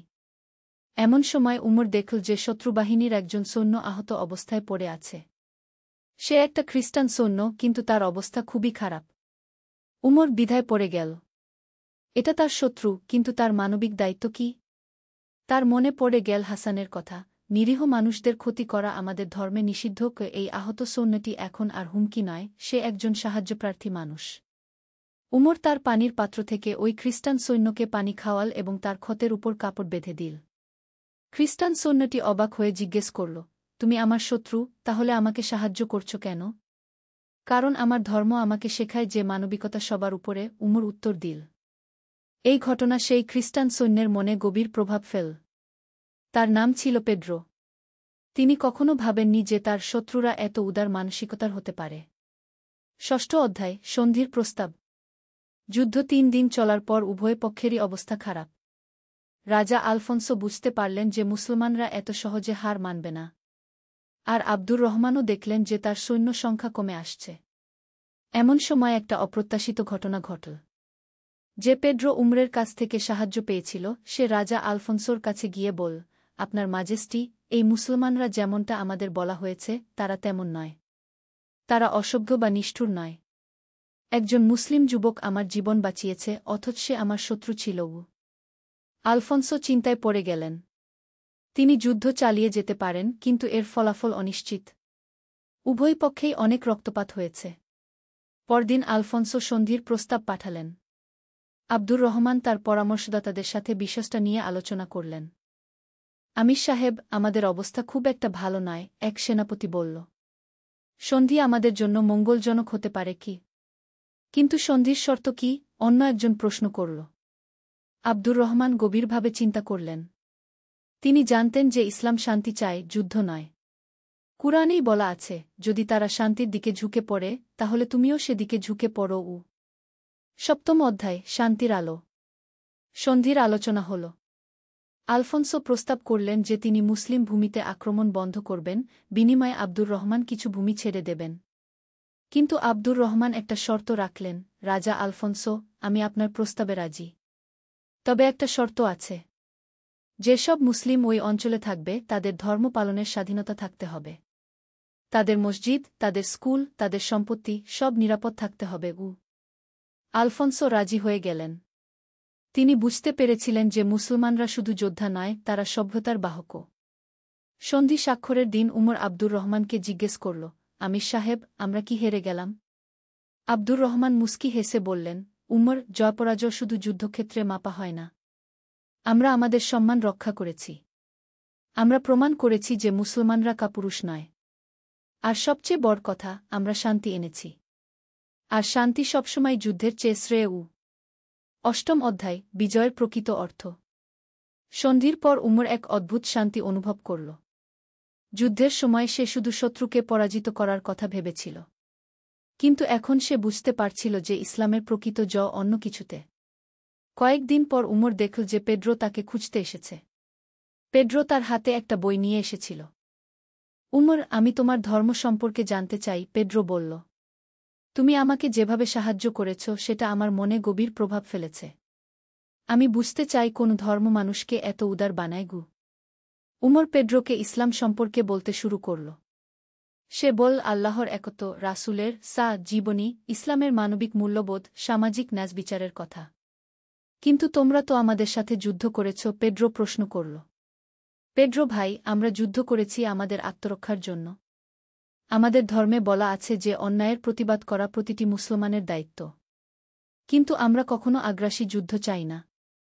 আমরা চাই শান্তি, আমরা চাই সহাবস্থান। পেড্রো উমরের কথা মনোযোগ দিয়ে শুন। কয়েক মাস পর সে ইসলাম গ্রহণ করল এবং তার নাম রাখল আব্দুর রহিম। নবম অধ্যায়, শিক্ষা। বছর পেরিয়ে গেল। আন্দালুসিয়ায় শান্তি বিরাজ করছে। উমর এখন একজন দক্ষ সৈনিক এবং পণ্ডিত হয়ে উঠেছে। সে অস্ত্র শিক্ষার পাশাপাশি কুরআন, হাদিস, ফিকাহ, দর্শন, গণিত, জ্যোতির্বিদ্যা পড়েছে। একদিন আব্দুর রহমান উমরকে ডাকলেন। উমর, আমি বুড়ো হয়ে যাচ্ছি। এই রাজ্যের ভবিষ্যৎ তোমাদের মতো যুবকদের হাতে। তোমাকে একটা গুরুত্বপূর্ণ দায়িত্ব দিতে চাই। আমির সাহেব, আমি প্রস্তুত। আমি চাই তুমি একটা মাদ্রাসা প্রতিষ্ঠা কর। সেখানে শুধু মুসলিম শিশুরাই নয়, খ্রিস্টান এবং ইহুদি শিশুরাও পড়তে পারবে। আমি চাই আমাদের এই ভূমি জ্ঞান বিজ্ঞানের কেন্দ্র হয়ে উঠুক। উমর খুশি হয়ে গেল। এই তো সেই আসল জিহাদ, জ্ঞানের জিহাদ, মানবতার জিহাদ। মাদ্রাসা প্রতিষ্ঠার পর উমর দেখল যে বিভিন্ন ধর্মের শিশুরা একসাথে বসে পড়াশোনা করছে। মুসলিম শিশুরা কুরআন হাদিস পড়ছে, খ্রিস্টান শিশুরা বাইবেল পড়ছে, আর সবাই মিলে গণিত, জ্যোতির্বিদ্যা, চিকিৎসাশাস্ত্র, দর্শন পড়ছে। দশম অধ্যায়, প্রকৃত বিজয়। কয়েক বছর পর উমর একদিন দেখল যে আব্দুর রহিম, পূর্বনাম পেড্রো, একটা বই লিখছে। বইটার নাম ইসলামে মানবিক মূল্যবোধ। আব্দুর রহিম ভাই, এই বই লিখছেন কেন? উমর জিজ্ঞেস করল। উমর, আমি চাই ইউরোপের মানুষরা ইসলামের সত্যিকারের রূপ দেখুক। অনেকেই মনে করে মুসলমানরা শুধু তলোয়ার দিয়ে ধর্ম প্রচার করে। কিন্তু আমি দেখেছি যে ইসলামের সত্যিকারের শক্তি তার নৈতিক মূল্যবোধে, তার মানবিকতায়। উমর খুশি হয়ে গেল। তার মনে পড়ে গেল হাসান ইবনে আলীর কথা, আমাদের চরিত্রই আমাদের সবচেয়ে বড় দাওয়াহ। বছরের পর বছর কেটে গেল। উমর এখন আমির আব্দুর রহমানের উপদেষ্টা। একদিন তার কাছে খবর এল যে ইউরোপের বিভিন্ন দেশ থেকে পণ্ডিতরা আন্দালুসিয়ায় এসে জ্ঞান অর্জন করতে চান। আমির সাহেব, উমর বলল, আমাদের সেই যুদ্ধের প্রকৃত ফলাফল এখন দেখা যাচ্ছে। আমরা তলোয়ার দিয়ে যা পারিনি তা আমরা কলম আর চরিত্র দিয়ে করতে পারছি। আব্দুর রহমান হেসে বললেন, উমর, তুমি ঠিক বলেছ। প্রকৃত বিজয় তলোয়ারে নয়, হৃদয় জয়ে। আমরা শুধু একটা যুদ্ধে জিতিনি, আমরা মানুষের মন জিতেছি। একাদশ অধ্যায়, পরবর্তী প্রজন্ম।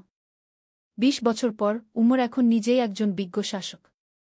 তার মাদ্রাসা থেকে যে সব ছাত্র বের হয়েছে তারা ইউরোপের বিভিন্ন প্রান্তে ছড়িয়ে গেছে। তারা চিকিৎসক, দার্শনিক, গণিতবিদ, জ্যোতির্বিদ হিসেবে কাজ করছে। আর সবচেয়ে বড় কথা, তারা তাদের কর্মে ইসলামের সুন্দর চেহারা তুলে ধরছে। একদিন উমরের কাছে একজন যুবক এল। তার নাম ইউসুফ। সে খুবই উত্তেজিত। উস্তাদ উমর, উত্তরে নরমানরা আবার আক্রমণের প্রস্তুতি নিচ্ছে। আমাদের কি যুদ্ধের প্রস্তুতি নেওয়া উচিত নয়? উমর মুস্কি হাসলেন। এই যুবকের মধ্যে নিজের যৌবনের ছাপ দেখতে পেলেন। ইউসুফ, যুদ্ধ সবসময় শেষ উপায়। আগে দেখি কূটনীতি দিয়ে সমস্যার সমাধান হয় কিনা। আমাদের দূত পাঠাই, তাদের সাথে কথা বলি।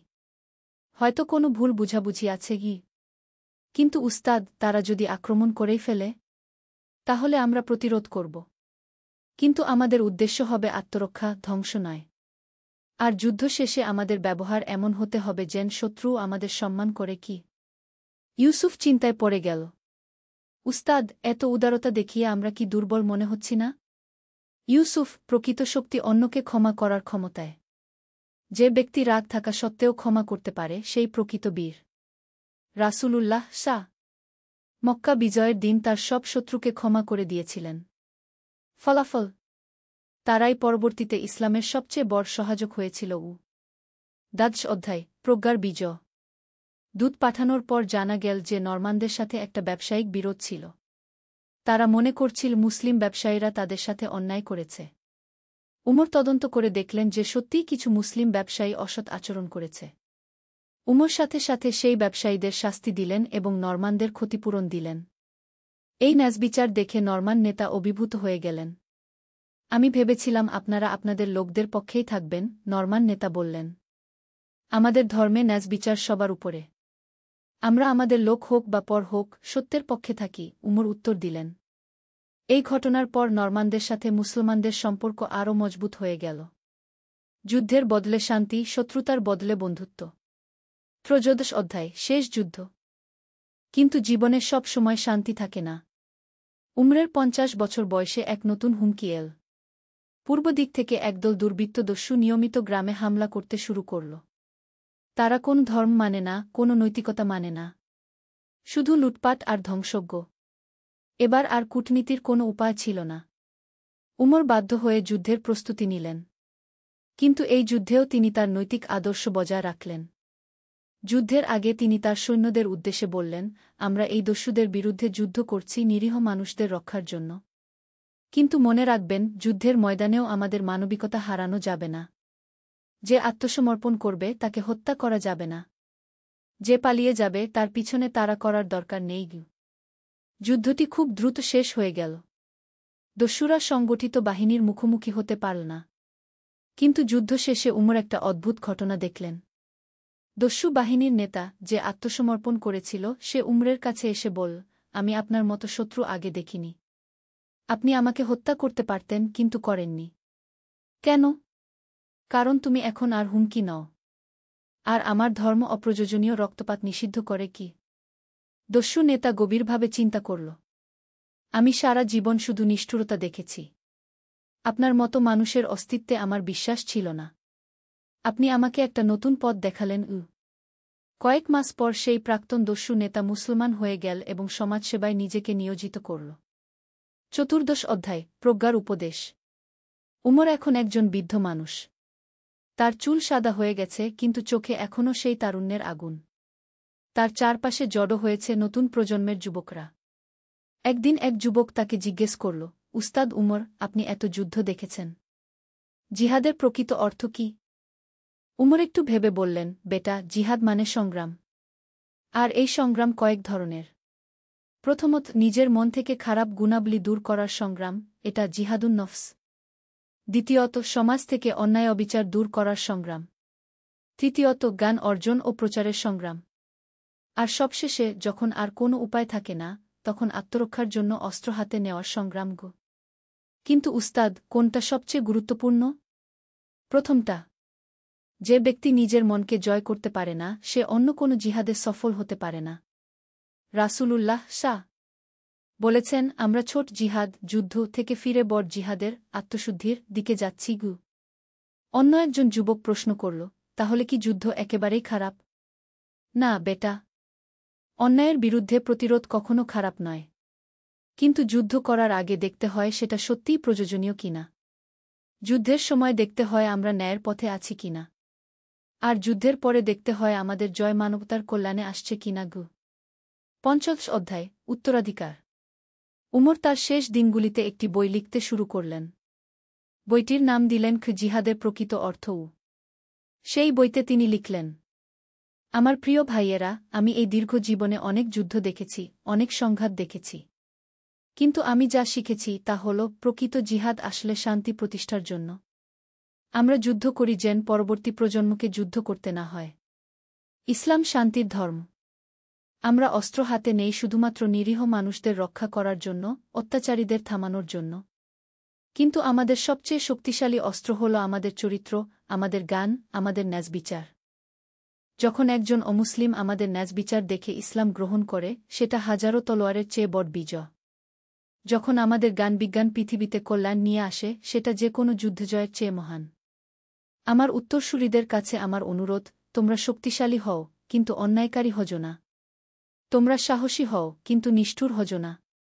তোমরা নিজেদের ধর্মকে ভালোবাস, কিন্তু অন্য ধর্মের মানুষদের ঘৃণা কর না।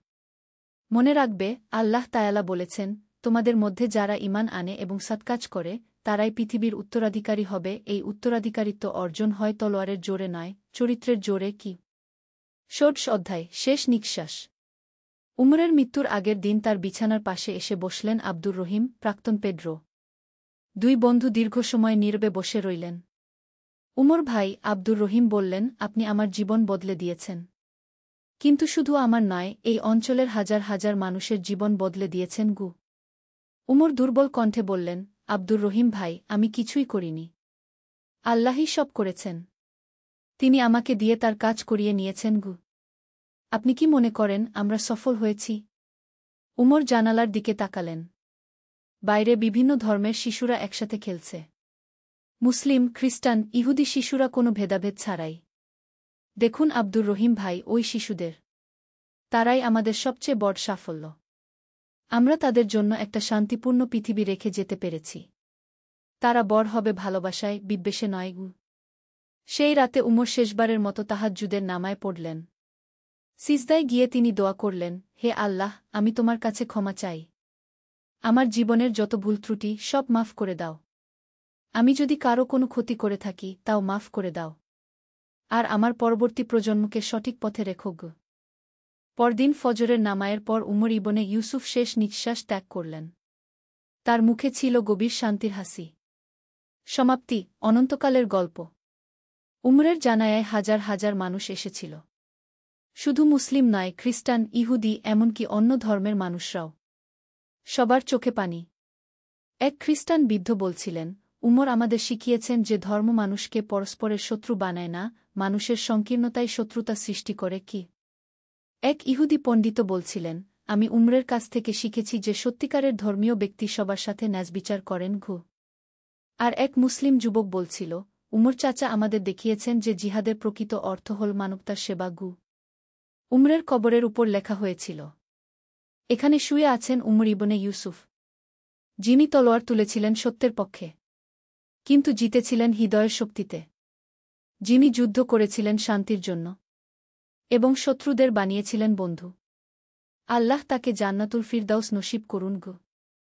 উপসংহার, শিক্ষা ও প্রেরণা।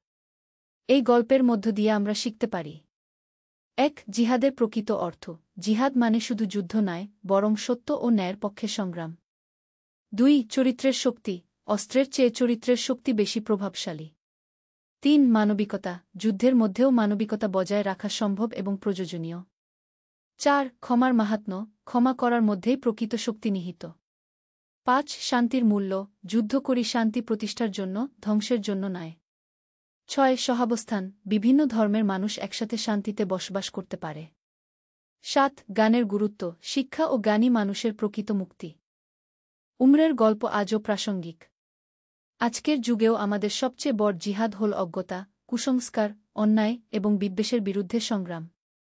আমরা যদি উমরের মতো চরিত্র ও প্রজ্ঞা অর্জন করতে পারি, তাহলে আমরাও আমাদের সমাজে শান্তি ও কল্যাণ নিয়ে আসতে পারব।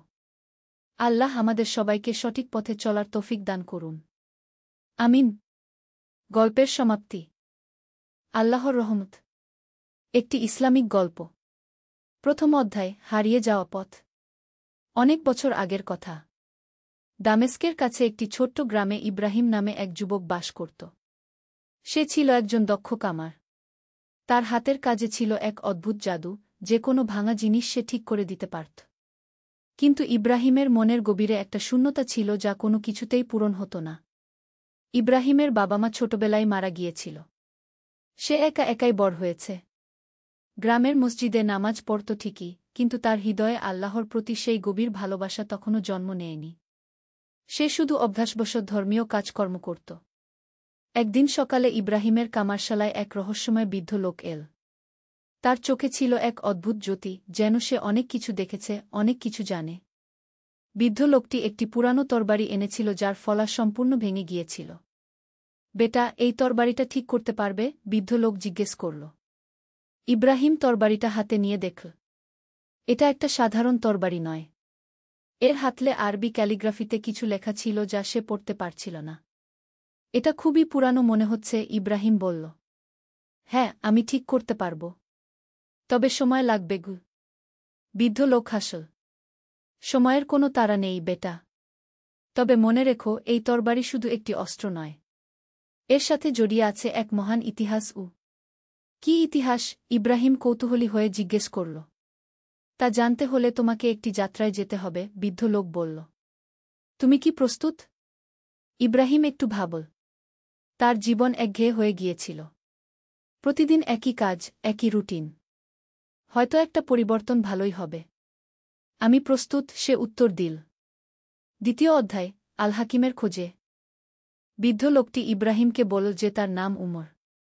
তিনি বহু বছর ধরে এই তরবারির সঠিক মালিক খুঁজছেন। এই তরবারিটি ছিল বিখ্যাত সুফি সাধক আল হাকিমের। আল হাকিম ছিলেন একজন ন্যায়পরায়ণ শাসক যিনি তার প্রজাদের সেবায় নিজের জীবন উৎসর্গ করেছিলেন। আল হাকিমের কবর কোথায়? ইব্রাহিম জিজ্ঞেস করল। সেটাই তো খুঁজে বের করতে হবে, উমর বলল। শুনেছি তার কবর পাহাড়ের চূড়ায় কোনো এক নির্জন জায়গায়। কিন্তু সেখানে পৌঁছানোর পথ খুবই কঠিন। পরদিন ভোরে ইব্রাহিম ও উমর যাত্রা শুরু করল। তারা উট নিয়ে মরুভূমির দিকে রওনা দিল। পথে তারা বিভিন্ন গ্রামে থেমে মানুষের কাছে আল হাকিমের কথা জিজ্ঞেস করত। প্রথম গ্রামে তারা একজন বৃদ্ধা মহিলার দেখা পেল। তিনি তাদের চা খেতে দিলেন এবং বললেন, আল হাকিমের কথা আমার দাদিমা বলতেন।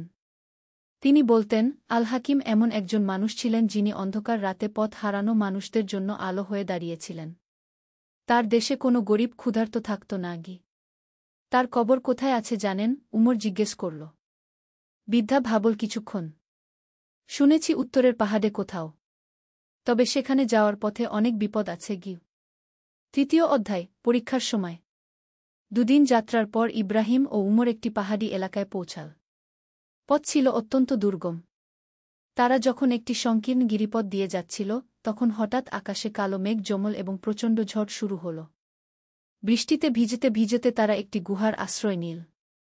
গুহার ভেতরে ইতিমধ্যে একজন অপরিচিত লোক বসেছিল। সে দেখতে খুবই দুর্বল এবং অসুস্থ। আসসালামু আলাইকুম, ইব্রাহিম অপরিচিত লোকটিকে সালাম দিল। ওয়া আলাইকুমুসসালাম, লোকটি দুর্বল স্বরে উত্তর দিল। আমার নাম ইউসুফ। আমি 3 দিন ধরে এই গুহায় আছি। খাবার শেষ হয়ে গেছে। ইব্রাহিম তার ব্যাগ থেকে যে সামান্য খাবার ছিল তা বের করল। উমর তাকে থামাতে গেল। আমাদের নিজেদেরই যথেষ্ট খাবার নেই, উমর ফিসফিস করে বলল। আমাদের এখনো অনেক পথ যেতে হবে। কিন্তু ইব্রাহিম তার কথা শুনল না। সে ইউসুফকে তার সব খাবার দিয়ে দিল। এটা নিন। আল্লাহ আমাদের জন্য ব্যবস্থা করবেন, ইব্রাহিম বলল। ইউসুফ কৃতজ্ঞচিত্তে খাবার নিল। আল্লাহ তোমার মঙ্গল করুন, ভাই। তুমি আমার জীবন বাঁচালে। ঝড় থামার পর ইউসুফ তাদের বিদায় জানাল। যাওয়ার আগে সে ইব্রাহিমকে একটি ছোট কাগজ দিল। এটা একটি মানচিত্র। এটা তোমার কাজে লাগতে পারে, সে বলল। চতুর্থ অধ্যায়, সত্যিকারের সম্পদ। কাগজটি খুলে দেখে ইব্রাহিম অবাক হয়ে গেল। এটা আল হাকিমের কবরের স্থান নির্দেশ করে একটি মানচিত্র। এটা কিভাবে সম্ভব? উমর বিস্মিত হয়ে বলল। আল্লাহর ইচ্ছা, ইব্রাহিম সরল বিশ্বাসে উত্তর দিল। মানচিত্র অনুসরণ করে তারা আরও 2 দিন পথ চলার পর একটি উঁচু পাহাড়ের চূড়ায় পৌঁছাল। সেখানে একটি সাদামাটা কবর ছিল। কবরের মাথায় একটি পাথরে আরবিতে লেখা ছিল, এখানে শায়িত আছেন আল হাকিম ইবনে আবদুল্লাহ, যিনি আল্লাহর পথে জীবন অতিবাহিত করেছেন এবং মানুষের সেবায় নিজেকে উৎসর্গ করেছেন। উমর কবরের কাছে গিয়ে দোয়া পড়তে শুরু করল। ইব্রাহিমও তার সাথে যোগ দিল। হঠাৎ ইব্রাহিমের হৃদয়ে এক অদ্ভুত পরিবর্তন অনুভূত হল। তার চোখে পানি এসে গেল। প্রথমবারের মতো সে আল্লাহর কাছাকাছি অনুভব করল। উমর কাকা, সে বলল, আমি এতদিন সত্যিকারের জীবনের অর্থই বুঝতে পারিনি। উমর হাসল। বেটা, এই যাত্রাটাই ছিল তোমার জন্য আল্লাহর পরিকল্পনা। তুমি যে ইউসুফকে খাবার দিয়েছিলে সেটা ছিল তোমার হৃদয়ের পরীক্ষা। পঞ্চম অধ্যায়, নতুন জীবনের সূচনা। কবর জিয়ারত শেষে ইব্রাহিম ভাঙা তরবারিটা বের করল। সে লক্ষ্য করল যে তরবারির হাতলে লেখা আরবি ক্যালিগ্রাফি এখন তার কাছে পরিষ্কার মনে হচ্ছে। সেখানে লেখা ছিল, লা ইলাহা ইল্লাল্লাহু মুহাম্মাদুর রাসূলুল্লাহ। এই তরবারি তোমার, উমর বলল। আল হাকিম চেয়েছিলেন এটা এমন কারো হাতে যাক যে সত্যিকারের ঈমান খুঁজে পেয়েছে। কিন্তু আমি কি করব এটা দিয়ে? ইব্রাহিম জিজ্ঞেস করল। এটা একটা প্রতীক, উমর বলল। যেমন আল হাকিম ন্যায়ের জন্য লড়াই করেছিলেন, তেমনি তুমিও তোমার জীবনে ন্যায় ও সত্যের পক্ষে দাঁড়াবে। ফেরার পথে ইব্রাহিম লক্ষ্য করল যে তার দৃষ্টিভঙ্গি পুরোপুরি বদলে গেছে। প্রতিটি গাছ, প্রতিটি পাথর, প্রতিটি মানুষ, সবকিছুতেই সে আল্লাহর নিদর্শন দেখতে পাচ্ছিল। ষষ্ঠ অধ্যায়, সেবার জীবন। গ্রামে ফিরে এসে ইব্রাহিম তার কামারশালায় কাজ শুরু করল। কিন্তু এবার তার কাজের উদ্দেশ্য পাল্টে গেছে। সে এখন শুধু অর্থের জন্য কাজ করে না, বরং মানুষের সেবার জন্য কাজ করে। যে গরিব মানুষেরা তার কাজের দাম দিতে পারত না, তিনি তাদের বিনামূল্যে সেবা দিতেন। তার কামারশালা হয়ে উঠল গ্রামের একটি সেবাকেন্দ্র। একদিন গ্রামে একটি অনাথ শিশু এল। তার নাম ছিল আহমদ। ইব্রাহিম তাকে দেখেই বুঝতে পারল যে এই শিশুটি তার নিজের শৈশবের প্রতিচ্ছবি। তোমার কোনো পরিবার নেই? ইব্রাহিম জিজ্ঞেস করল। না চাচা, আমার মা বাবা মারা গেছে, আহমদ কেঁদে বলল। ইব্রাহিম আহমদকে তার কাছে রাখল।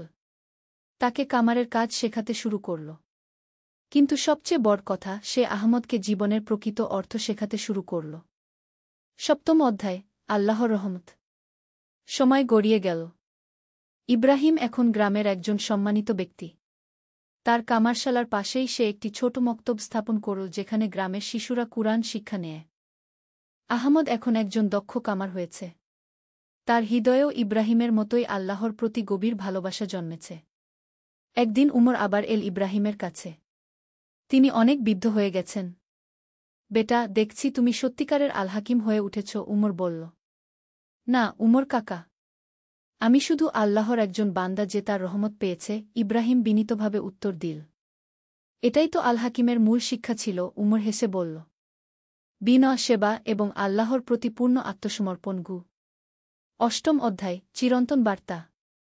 বহু বছর পর ইব্রাহিম যখন বৃদ্ধ হয়েছে, তখনও সে তার সেবার কাজ অব্যাহত রেখেছে। গ্রামের মানুষ তাকে হাকিম কাকা বলে ডাকে। একদিন আহমদ তার কাছে এল। উস্তাদ, আপনার কাছ থেকে আমি যা শিখেছি তা কিভাবে পরবর্তী প্রজন্মের কাছে পৌঁছাব? ইব্রাহিম আহমদের দিকে তাকাল।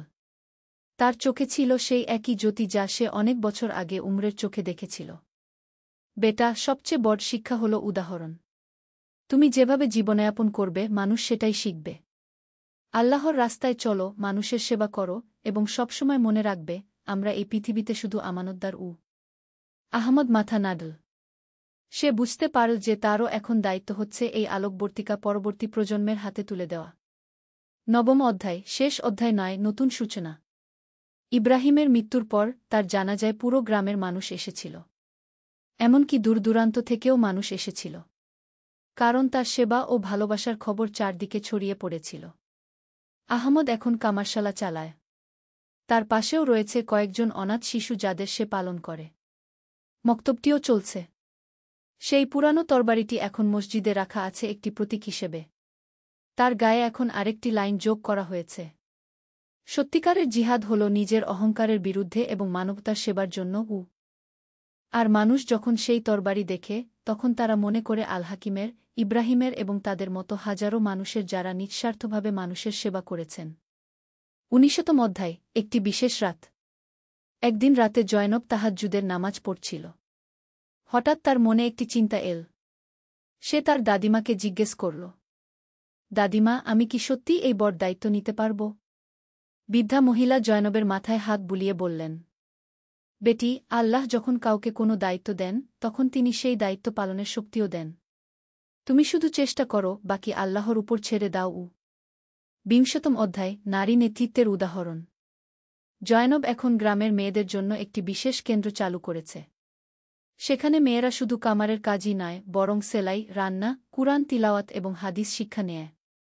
একদিন শহর থেকে একজন সরকারি কর্মকর্তা এসেছিল। তিনি জয়নবের কাজ দেখে মুগ্ধ হলেন। আপনার এই উদ্যোগ অসাধারণ।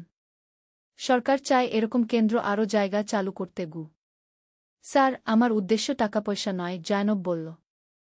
আমি চাই প্রতিটি মেয়ে শিক্ষিত ও স্বাবলম্বী হোক, এবং সেই সাথে একজন ভালো মুসলিম হোক। 21ম অধ্যায়, প্রজন্মের পর প্রজন্ম। বছরগুলো কেটে গেল। জয়নব এখন মধ্যবয়সী। তার কেন্দ্র থেকে শত শত মেয়ে শিক্ষা নিয়ে বিভিন্ন জায়গায় ছড়িয়ে পড়েছে। তারা প্রত্যেকেই নিজ নিজ এলাকায় মানুষের সেবা করছে। একদিন আহমদ, যে এখন বৃদ্ধ, জয়নবের কাছে এল। জয়নব, বেটি, আমি এখন নিশ্চিন্ত। তুমি যা করেছ তা আমার উস্তাদ ইব্রাহিমের স্বপ্নেরও চেয়ে বড়। চাচা, এটা তো শুধু শুরু, জয়নব হেসে বলল। আমি দেখতে পাচ্ছি আরও অনেক তরুণ তরুণী এই পথে এগিয়ে আসছে। 22ম অধ্যায়, ভবিষ্যতের বীজ। জয়নবের কেন্দ্রে এখন আমিনা নামে একটি মেয়ে আছে। সে অত্যন্ত মেধাবী এবং সেবাপরায়ণ। একদিন আমিনা জয়নবকে বলল, আপা, আমি বিশ্ববিদ্যালয়ে ইসলামিক স্টাডিজ নিয়ে পড়তে চাই। তারপর ফিরে এসে আমাদের কাজ আরও বড় পরিসরে করতে চাই। জানব খুশি হয়ে বল, এটাই তো চাই। তুমি পড়াশোনা শেষ করে এসো। তোমার জন্য অপেক্ষা করব। ত্রয়োবিংশতম অধ্যায়, আন্তর্জাতিক স্বীকৃতি।